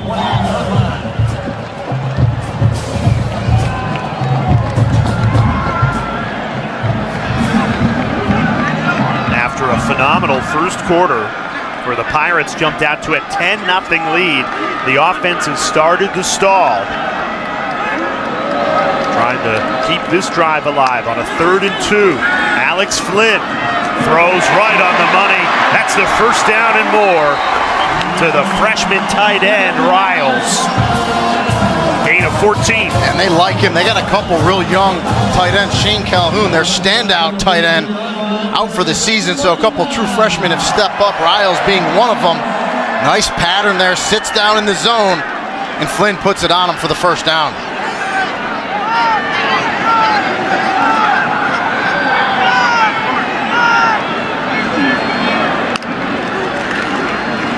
Gerald Green the carry, and he is taken down immediately, no gain.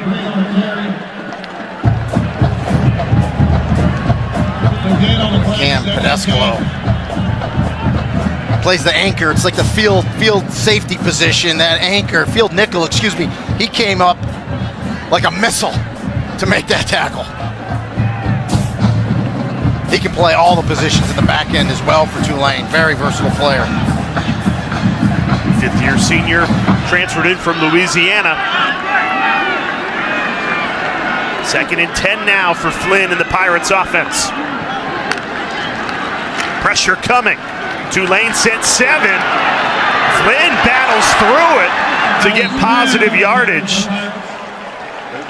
Jesus Machado finally brought Flynn down after he was battered around in the backfield. And if Machado doesn't make this tackle, Flynn's out of there, and he's going to get a big pickup. Machado keeps fighting. Gets to 3rd and long here.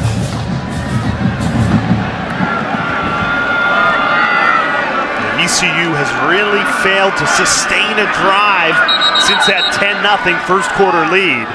And they want to make sure they can try and sustain this one, so a timeout ahead of a critical 3rd and 8. ECU trying to keep the drive alive.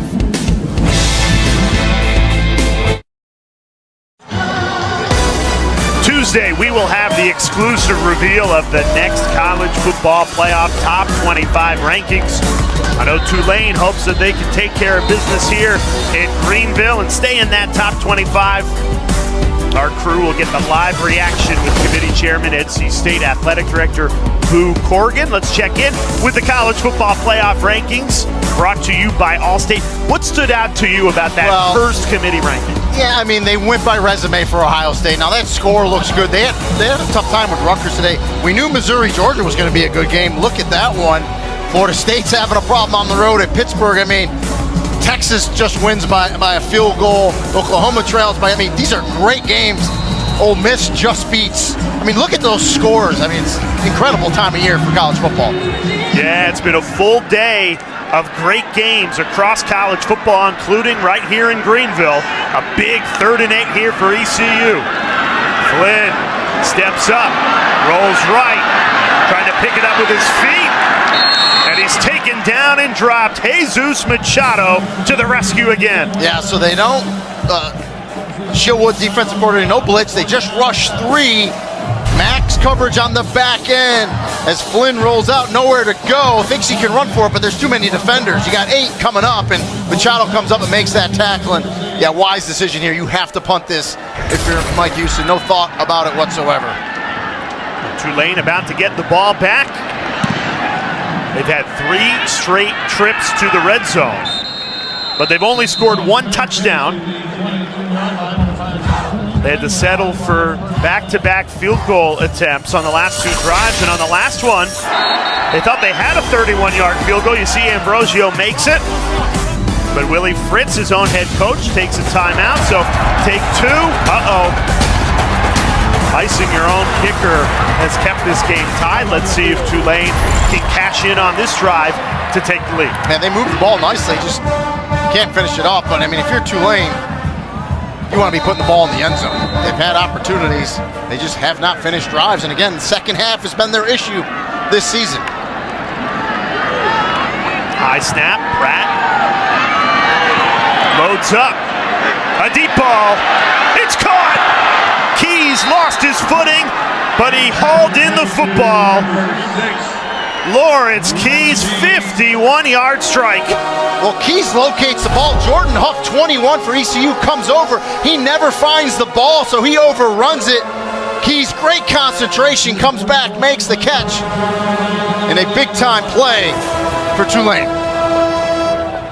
The big plays have really plagued this ECU defense all season. They had done well to avoid them today. Gave up a ton of them last week against UTSA. Had their eyes where they shouldn't have been, and it hurts. Kai Hughes, swarm tackled, gain of 2. Jeremy Lewis first to the football. That last big play, they were in position, ECU. It's just you just got to make a play. Jordan Huff, 21, just got to try to locate that ball, and Lawrence Keys just made a better play as he comes back and makes that catch.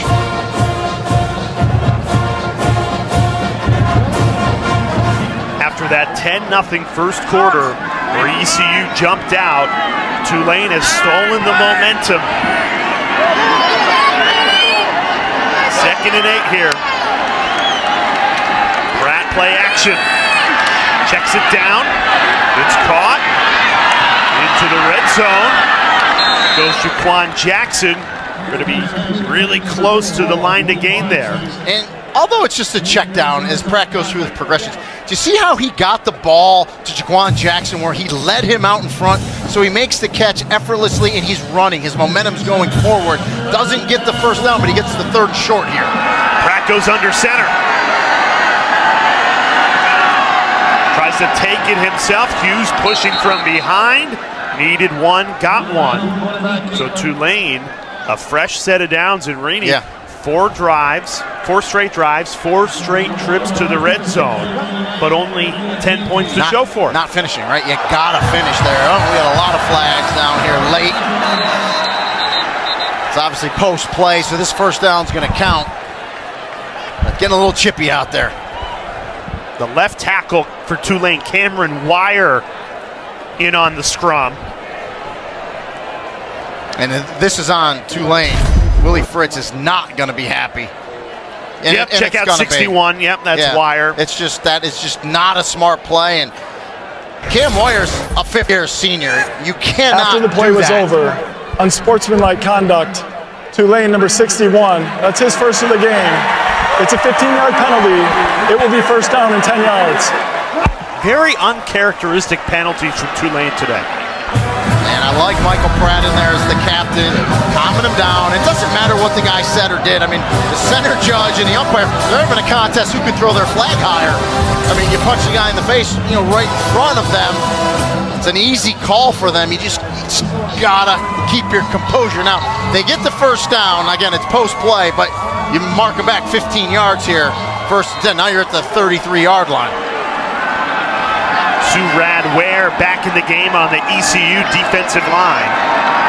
53 in purple. Here's Pratt rolling right. Pressure comes, throws on the run. Incomplete. And there's another flag. This time in the secondary. Yeah, I believe Chris Carter, the tight end, got held out of his break. And the back judge called that. And pretty impressive. He threw that flag about 40 yards in the air from his position, and I think that's what he's going to call. Pass interference, defense, spot foul with an automatic first down.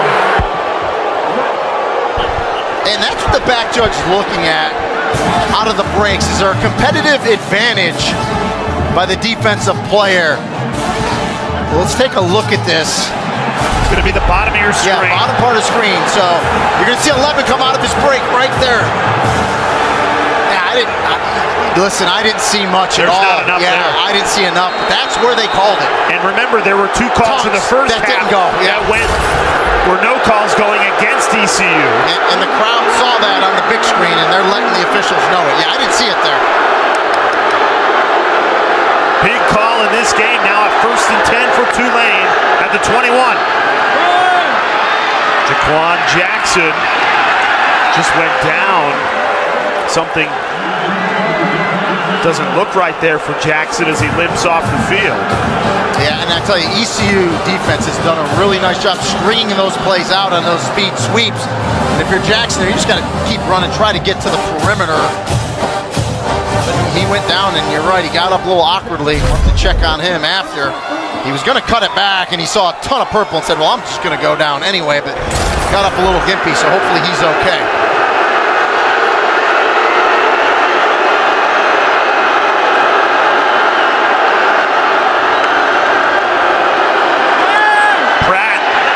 Steps up, avoids the sack, keeps his footing, looks to the end zone, decides not to take a shot, and gives himself up. J.D. Lampley was hot in pursuit. And now a 3rd and long. Wow, I mean, and Lampley, 99 for ECU, just had a motor. He didn't stop on that play. Pratt keeps looking downfield, decides to run it. And Lampley is going to come from the right with a big hit. And now, you might be talking about targeting now. Pratt does give himself up, but he gives himself up late. I think it's a good no call by the officiating crew. Empty set. 3rd and 10. ECU only sends 3. Pratt throws right on the money. First down, Tulane. Alex Bauman carrying a man for a first down. Dontavius Nash just couldn't wrap him up and bring him down. Yeah, just an option route by Bauman. He comes in, goes back out. Great hands catch there as he's got the defender on him, makes that catch and gets the first down. High snap into the belly of Hughes. Tried to barrel forward, but stopped. Loss of 1. B.J. Davis, again, making a play for ECU in the red zone defensively. The defense has been today, they have not broke, right? They've played really tough down here, and this crowd is still upset about that call that gave the first down. They're still standing up, not happy about it, trying to cheer this defense on to get out of here with another field goal attempt.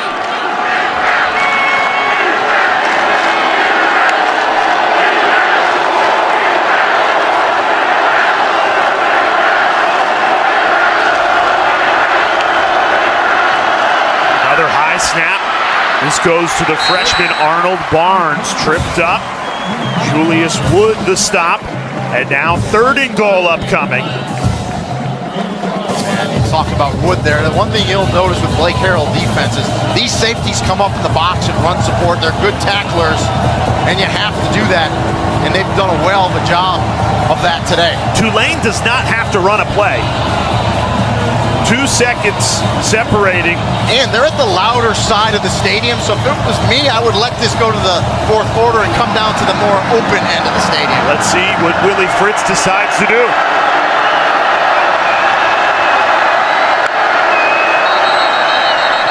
They elect to start the 4th quarter with a 3rd and goal, tied at 10.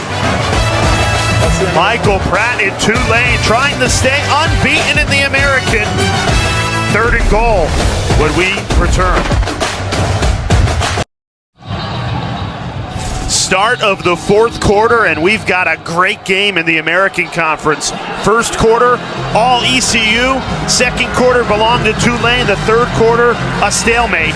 So we are tied at 10 to start this 4th quarter, and it's a 3rd and goal for Tulane.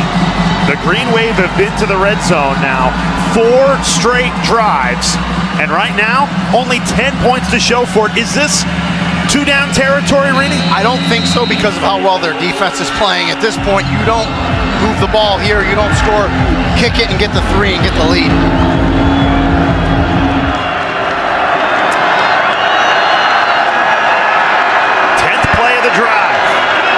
Tulane trying to start the 4th quarter with a touchdown. Pressure coming. Pratt steps up. Down he goes. Deontay Johnson swallowed Michael Pratt. And ECU's defense delivers again in the red zone. Yeah, and I hope Michael Pratt's okay, because he got folded up underneath there. He's going to hobble off the field a little bit. They sent blitzes off both edges. Pratt steps up, but Deontay Johnson, the big nose guard, gets off and gets to Pratt. He kind of got folded up underneath there. You hope he's okay. And as I thought, Willie Fritz will elect to kick the field goal. Ambrosio from 27. He missed from 31. This time puts it right through to fire Tulane in front. So Willie Fritz team, they've got the lead by 3. But this is going to be a fun 4th quarter.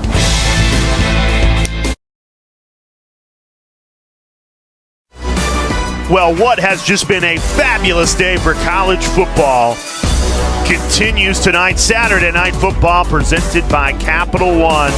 Michael Penix Jr. and Washington against Caleb Williams and number 20 USC. Must-see matchup coverage begins 7:30 Eastern Time on ABC. Caleb Williams, many people already have him number 1 in next year's NFL draft, but Michael Penix, I'll tell you what, he might be the better quarterback in this game. The over-under on that game's like 78.5. I think that's low. Could be 100.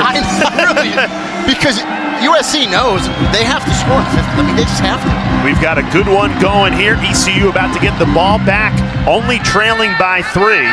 It was interesting, their head coach, Mike Houston, he compared where the Pirates are now to Tulane back in 2021. Take a listen. The thing is, they had a challenging year 2 years ago, but they had a solid program. We're having a challenging year right now, but we've got a solid program, and we're very close. That's how I look at it, and that's why we stay motivated. A great point by Mike Houston. It's funny how quickly things can change in college football. These two head coaches, very good friends off the field. And 2 years ago, it was Willie Fritz at 1-7, and Mike Houston going to bowl games. And now 2 years later, it's ECU having a difficult 1-7 season, and Tulane on their way to another bowl. And it's a testament to Mike Houston how hard these kids are playing. You know, a lot of times when you're 1-7 and you get to the latter part of the season, you just kind of give it in, you know. And these kids are not doing that. They're playing hard. They're in this ball game. They're trying to knock off the 24th ranked team in the nation. And so that tells you a lot about your team. Now, since the first quarter, ECU no points, shutout, only 31 yards, just two first downs. Hence why you kicked the field goal last time out, right? If you're Willie Fritz, get the 3 and get the lead. How do you reinvigorate this team in this fourth quarter? You need a big play. You need one of those chunk plays that they had in the first quarter. Flynn in trouble. Escapes. There's a flag that'll negate this long run by Flynn.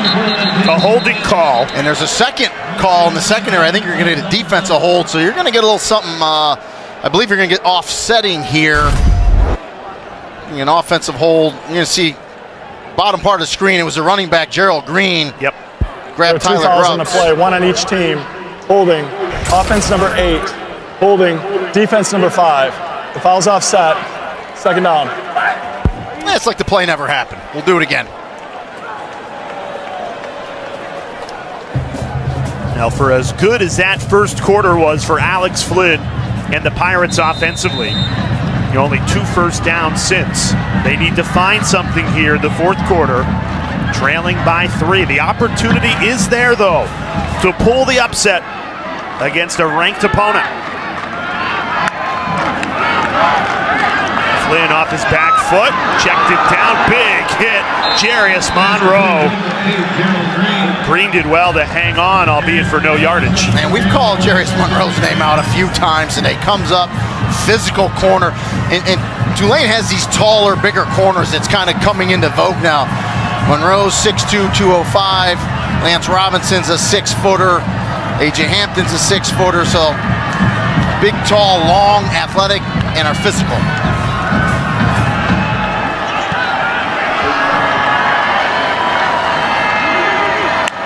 Third and long for ECU.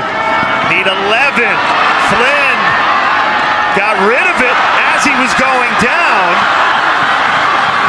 but still well short of the first down. Quarterback pressure came from Keith Cooper, flying off the edge. Like a magician, though, just to get rid of this ball. I mean, looks like he's sacked. Cooper has him, and the wherewithal to push it forward to Gerald Green and give him a chance to make a play with his feet. It's another 3 and out, though. Yeah. At the end of the day, though, they don't get the first down. Lawrence Keys awaits the punt for Tulane. Backpedals. Great punt all the way back to the 20. Keys reverses field. There's a flag down. So this could very well be coming back. An excellent return of 27 yards for Keys as it stands. Yeah, it's going to be a hold, so you can wipe that field position out. They'll be back probably inside the 20.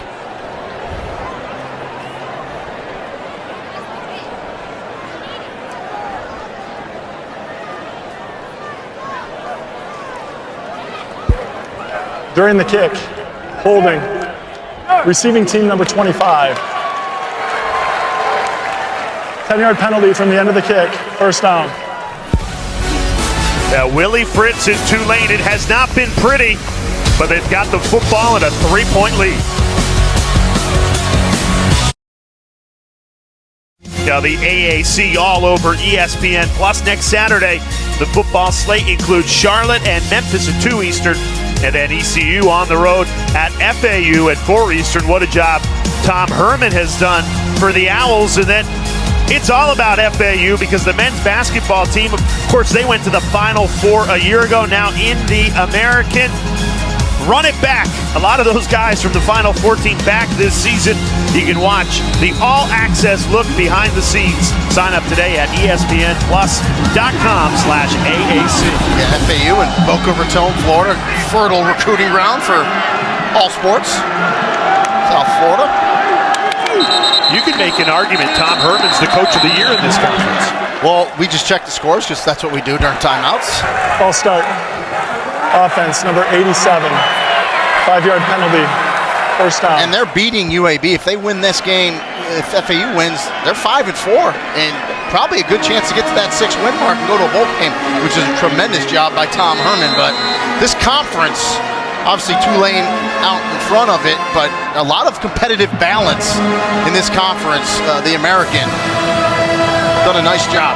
Tulane, SMU, UTSA, all undefeated in conference play. That's why this game is so important for Tulane. Now backed up to their own 7-yard line. Hughes spins out of a tackle, falls forward. No gain. Mike Edwards on the stop.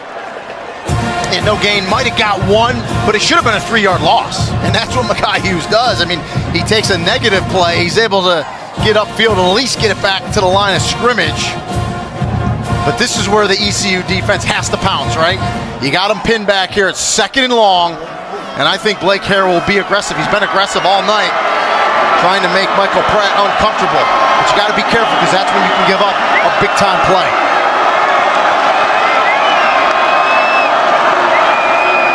Pratt from his own end zone. Rolls right. Throws on the run, squeezes it in, caught by Keys at the 20. He's pointing for first down, Keys, but he's short. Flag on the play, we'll get back to it, but watch the throw by Pratt. And this is probably going to be for naught because it looks like there was a hold by the offensive lineman. Holding. Offense, number 69.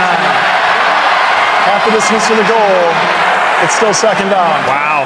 Yeah, as Pratt rolled out, Rashad Green, the defender, separated from him, and he grabbed that jersey as an easy call, and that's going to nullify a nice gain, and now Tulane's backed up even more. Bottom right, you're going to see it, 69, right? It's right here. I'll get that out of the way now. Watch the separation and the pull. Easy call.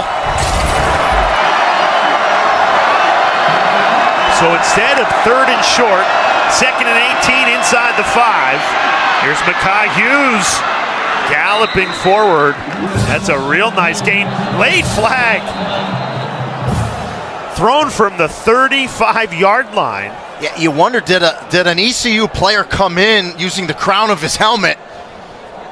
Because I didn't see anything else on that play except defenders come in to make the tackle. And they're going to talk about it here, and we're going to see. This is a big call right here in this game. Personal foul, targeting, defense number 21. The previous play is under further review. This would be an automatic first down for Tulane. So let's remember, Mekhi Hughes, he's not defenseless. He's running the ball, so it can only be crown of the helmet. So you see 21, Jordan Huff kind of dip. Listen, you're going to have helmet-to-helmet contact in football, folks, okay? Every time helmets collide, it is not targeting. To me, he dips, but at the last second, because Hughes goes low, it's more face mask in the front of the helmet. I personally, standing here, do not think this is targeting. I think you pick this up and you play on. I think it's a football play. That is my take as the analyst up here, and as a former running back, I've been hit a ton of times. I just think it's a very punitive penalty, right, to eject the player. Huff comes up, I think at the last second, he kind of looks up enough. And remember, the crown of the helmet is just 6 inches on the very tip top. He dips it here, but then to me, it looks like he kind of got up on it, but we'll see. We'll see. I pled my case. Yeah, I'm going to disagree with you. I think the ruling on the field was targeting, and there's not enough there to overturn it. And you bring up a great point, because that's the other thing. They called it on the field. It has to be indisputable video evidence to overturn it. I just think it's a tough call. And it's but I get it. Listen, I After understand reviewing it. the play, there is no foul for targeting on the play. Well, I want an apology right now. A blind squirrel has found his nut. Week 10 of the college football season. I think replay has. Listen, I get the call on the field because it happened so fast, right? I think replay's done a nice job of really breaking it down. You need all the elements, right? You needed a lunge, and that's a nice break for ECU, because this would have been first down. Now your defense stays on the field for a 3rd and 7, an opportunity to get the ball back. And you would have lost another defensive back where you're already short with injuries.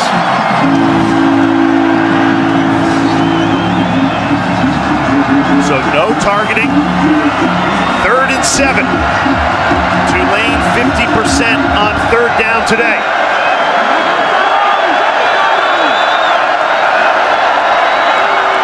Pressure coming. Pratt lost the ball. Picked it up. So saves a turnover. But ECU gets the 3rd down stop. Yeah, there's the old empty hand, right? The ball comes out of his hand. It's fumbled. Might have got knocked out by 99 J.D. Lampley. Let's take a good look at it here. That inside rush. It was actually Deontay Johnson might have got a paw on it. But almost looks like the ball was coming forward out of his hand where it would be an incomplete pass, but nevertheless, he picks it up. They're going to have to punt. Excellent job by that ECU defense.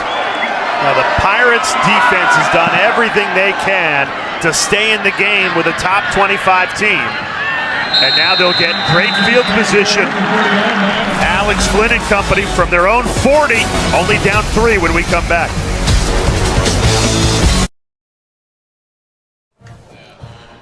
Tomorrow morning, kick off your NFL Sunday, 10 a.m. Eastern, with the Countdown crew on ESPN and the ESPN app. They'll have all your coverage leading right up to kickoff. A couple of great games tomorrow. Cowboys and Eagles, NFC East matchup. And then Monday Night Football, Justin Herbert and the Chargers taking on Zach Wilson and the Jets. Jets, Jets. My poor dad is a long-suffering Jets fan, and he agrees with Joe Namath. I have watched enough Zach Wilson, but he's killing the kid. He's 3-1. That's right, and I think they win that game Monday night. I really do. Yeah. Joe Namath and John Alter have had enough, though. Yeah, that kid just gets bashed. Well, Al Davis just win, baby. That's what Wilson's been doing. ECU with a great opportunity here. Rajay Harris makes a man miss, finally taken down by Jesus Machado. You know, in that first possession for ECU, I think Rajay Harris had 5 carries for about 25 yards or something. We really haven't seen him since then. Be good to get him going here late in this game. Big opportunity for ECU. 1-7 on the season, going against 7-1 Tulane. In the 4th quarter with the ball, trailing by 3. Harris barreling forward, picks up the first down into Tulane territory. I mean, you want to talk about chaos at the end of the college football season. If ECU can knock off Tulane, Air Force has already lost today to Army, who was right behind them in the rankings.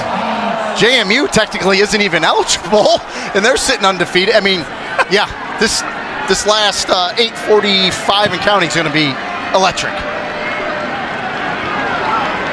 1st and 10 in Tulane territory.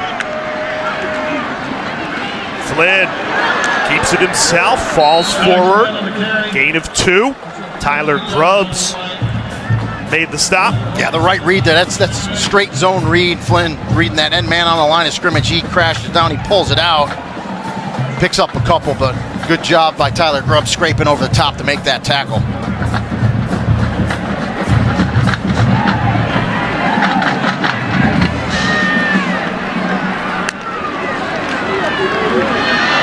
Harris, as ECU continues with the ground game, another gain of 2, sets up a 3rd and 6. Is this 2 down territory? I was just thinking, I think it might be at this down and distance here. You're on, the plus side of the 50. You're 3rd and 5, 3rd and 6 right now. You would love to pick up some more yards if you don't get the first down, but I think it is. I think Mike Houston will be aggressive. ECU has just converted 1 of their last 5 third downs. They need to get the ball to the 39-yard line to sustain this drive. Flynn set to throw, fires, and it's dropped. Jalen Johnson could not haul it in. Bailey Despain flying in the secondary to break it up. Yeah, Despain 32, the safety, middle of the field. He's going to come over. Low and away is where you need to throw that ball, and that's a catch Jalen Johnson needs to make. You got to help your quarterback out. He knows that too. If you ask him, he knows he needs to make that catch. Offense stays on the field. 4th and 6. ECU 7 of 18 on 4th down this season. This one's the biggest of them all. Flynn throws, incomplete, knocked down Jarius Monroe. Great coverage, and it's turnover on downs. And give credit to Keith Cooper, number 5, the field rush defensive end, gets to Alex Flynn just as he throws it. Good hit by Cooper. Good coverage on the outside. Green Wave take over on the other side.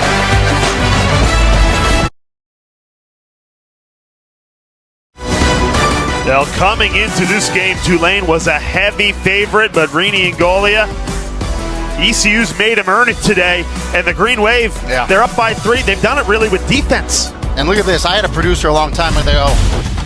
But we'll take a look at this. Last play is 4th down. You see the pressure by Cooper there. Gets to Flynn just as he throws it.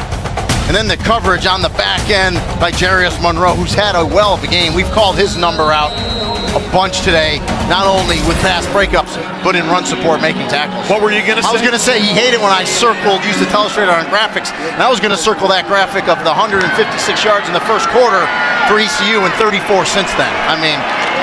Well, luckily they got off it before you could even do it. I was about to. Now, this ECU run defense, give them credit. Yes. Because Tulane usually can move the ball on teams. There's a reason they're in the top 25. They have struggled to get it going on the ground. Yeah, they sure have. And, we talked about this earlier. Just the second half struggles for Tulane. Their defense has played lights out, but only 3 points out of this offense.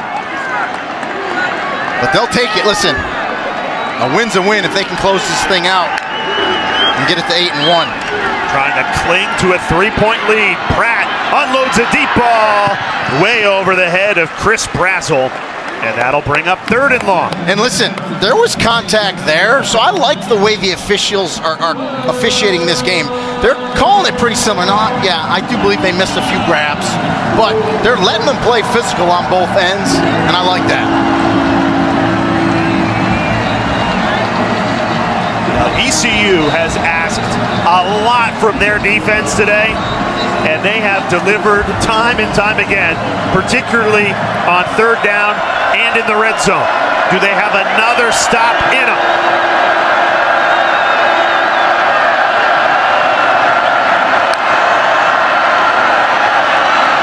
Pratt throws, threads it right on the money. It's caught. 1st down, Tulane.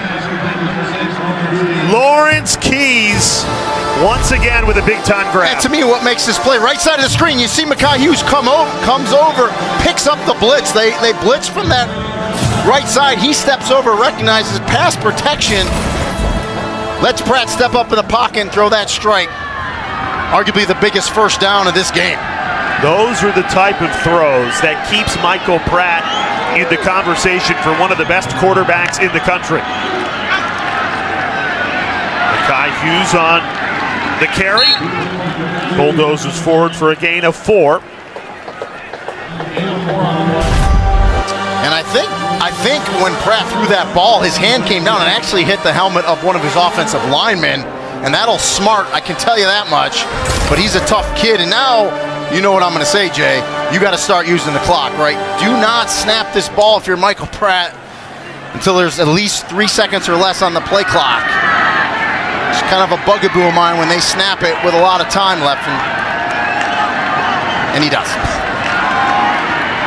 Running left, Hughes. No room to run there. And 3rd and 6 upcoming after the stop by Mike Edwards. And you got to get another 3rd down conversion here, right? Clock ticks under 5 minutes remaining in this 4th quarter. Tulane clinging to a 3-point lead, trying to stay undefeated in the American. 6-game win streak on the line.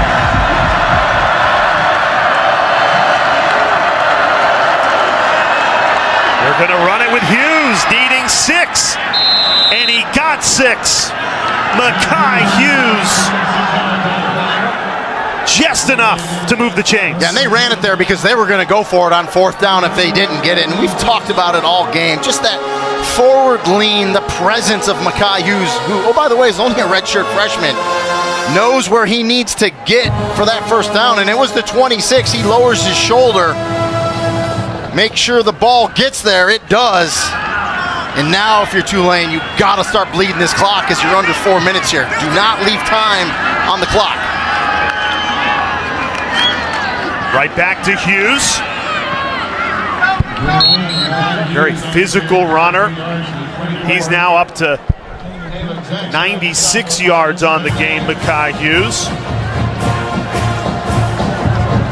Willie Fritz urging his team on, clinging to a 3-point lead on the road.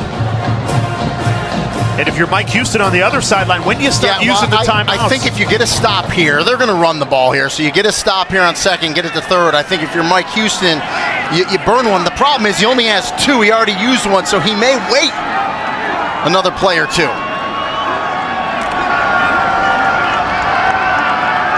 Hughes out of the game. It's Arnold Barnes in the backfield. And Willie Fritz with the play clock down to 1. Burns his 2nd timeout. 2nd charge time out of the half, Tulane. We'll take the timeout as well. Tulane being tested on the road. ECU giving them everything they can handle. In about an hour from now, you don't want to miss it. Pac-12 game of the night, Washington and USC. Coverage begins 7:30 Eastern time on ABC and the ESPN app. So during the break, we noticed Michael Pratt trying to warm up that hand, which came down awkwardly on one of his offensive lineman's shoulder pads earlier in the drive. Yeah, well, hopefully he doesn't have to throw the ball if you're Tulane. You want to run it here, get this clock moving, force ECU to call a timeout. Quarterback draw would be a good call right here. ECU with 2 timeouts, 3:10 remaining. Right on the money, Rainey, quarterback draw, pushing that pile. It's a Tulane 1st down. Into the red zone on a quarterback draw, still battling with that hand. Yeah, and they're going to have to look at that, obviously, after this game. They'll X-ray to make sure it's okay, but it's obviously hurting him. Certainly uncomfortable as Tulane trying to keep this impressive road win streak alive. 3rd longest streak in the country, only behind Georgia and Michigan. If you look at the last 2 years of college football, Tulane, they're the most consistent team after Georgia and Michigan. And they're trying to seal this win. Timeout taken by ECU.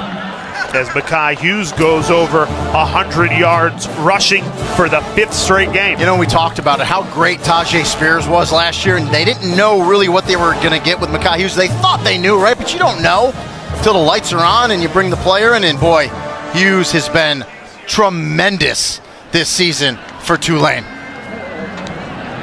And again, they really didn't know what they had with him. First week of camp last year as a true freshman, Hughes tears his ACL, comes back.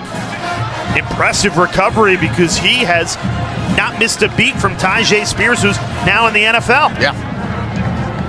And take it from someone that was a running back that tore his ACL. You just don't know how you're going to come back. And boy, he has come back, to me, bigger, stronger, faster. And I know Tulane fans came in thinking today, okay, heavy favorites, ECU's 1-7, we'll roll them. Doesn't matter how you win. Just win, baby. Just win. And they are 2 minutes and 23 seconds away from doing that. Right back to Hughes, dives forward, gain of 3. Mike Houston uses his final timeout to stop this clock with 2:16. So now it's very simple. You give it to Mekhi Hughes. If he can pick up 1.5 yards and get this first down, the game's over. You can do the best play in football. We used to call it I Spy victory. Kneel down. We've seen some teams have issues with kneeling down this season. Kneel down and get out of here with a hard-fought win. And just, again, go 1-0 each week. That's what you got to do if you're Tulane.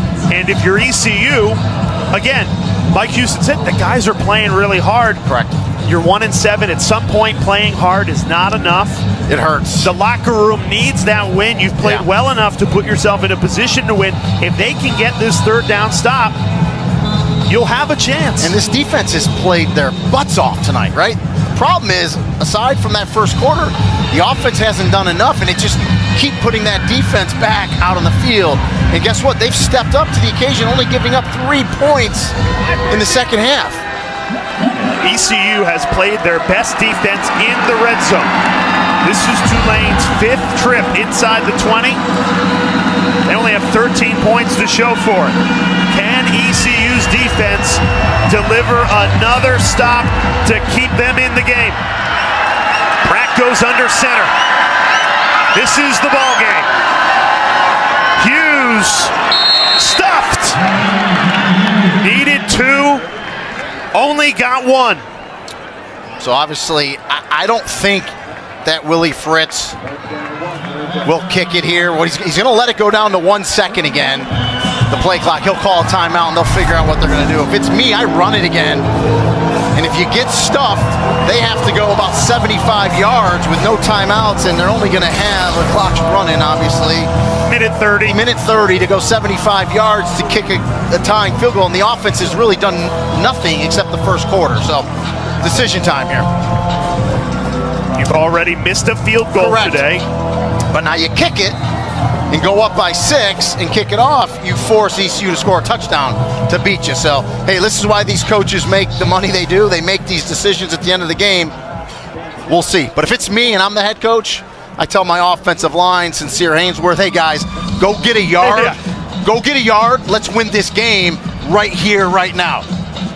1 yard, and the game's over. I would run right behind Big 52, Sincere Hainsworth, who's been a staple on this offensive line. You could argue the best unit on this Tulane team is their mature veteran offensive line anchored by Hainsworth. It's the most experienced group with the team. You got Cam Wire, left tackle, Shadre Hurst, a young player at left guard that's really stepped up, Hainsworth at center, Remitich at right guard, and Rashad Green at right tackle. They've been great. And you see them talking to him.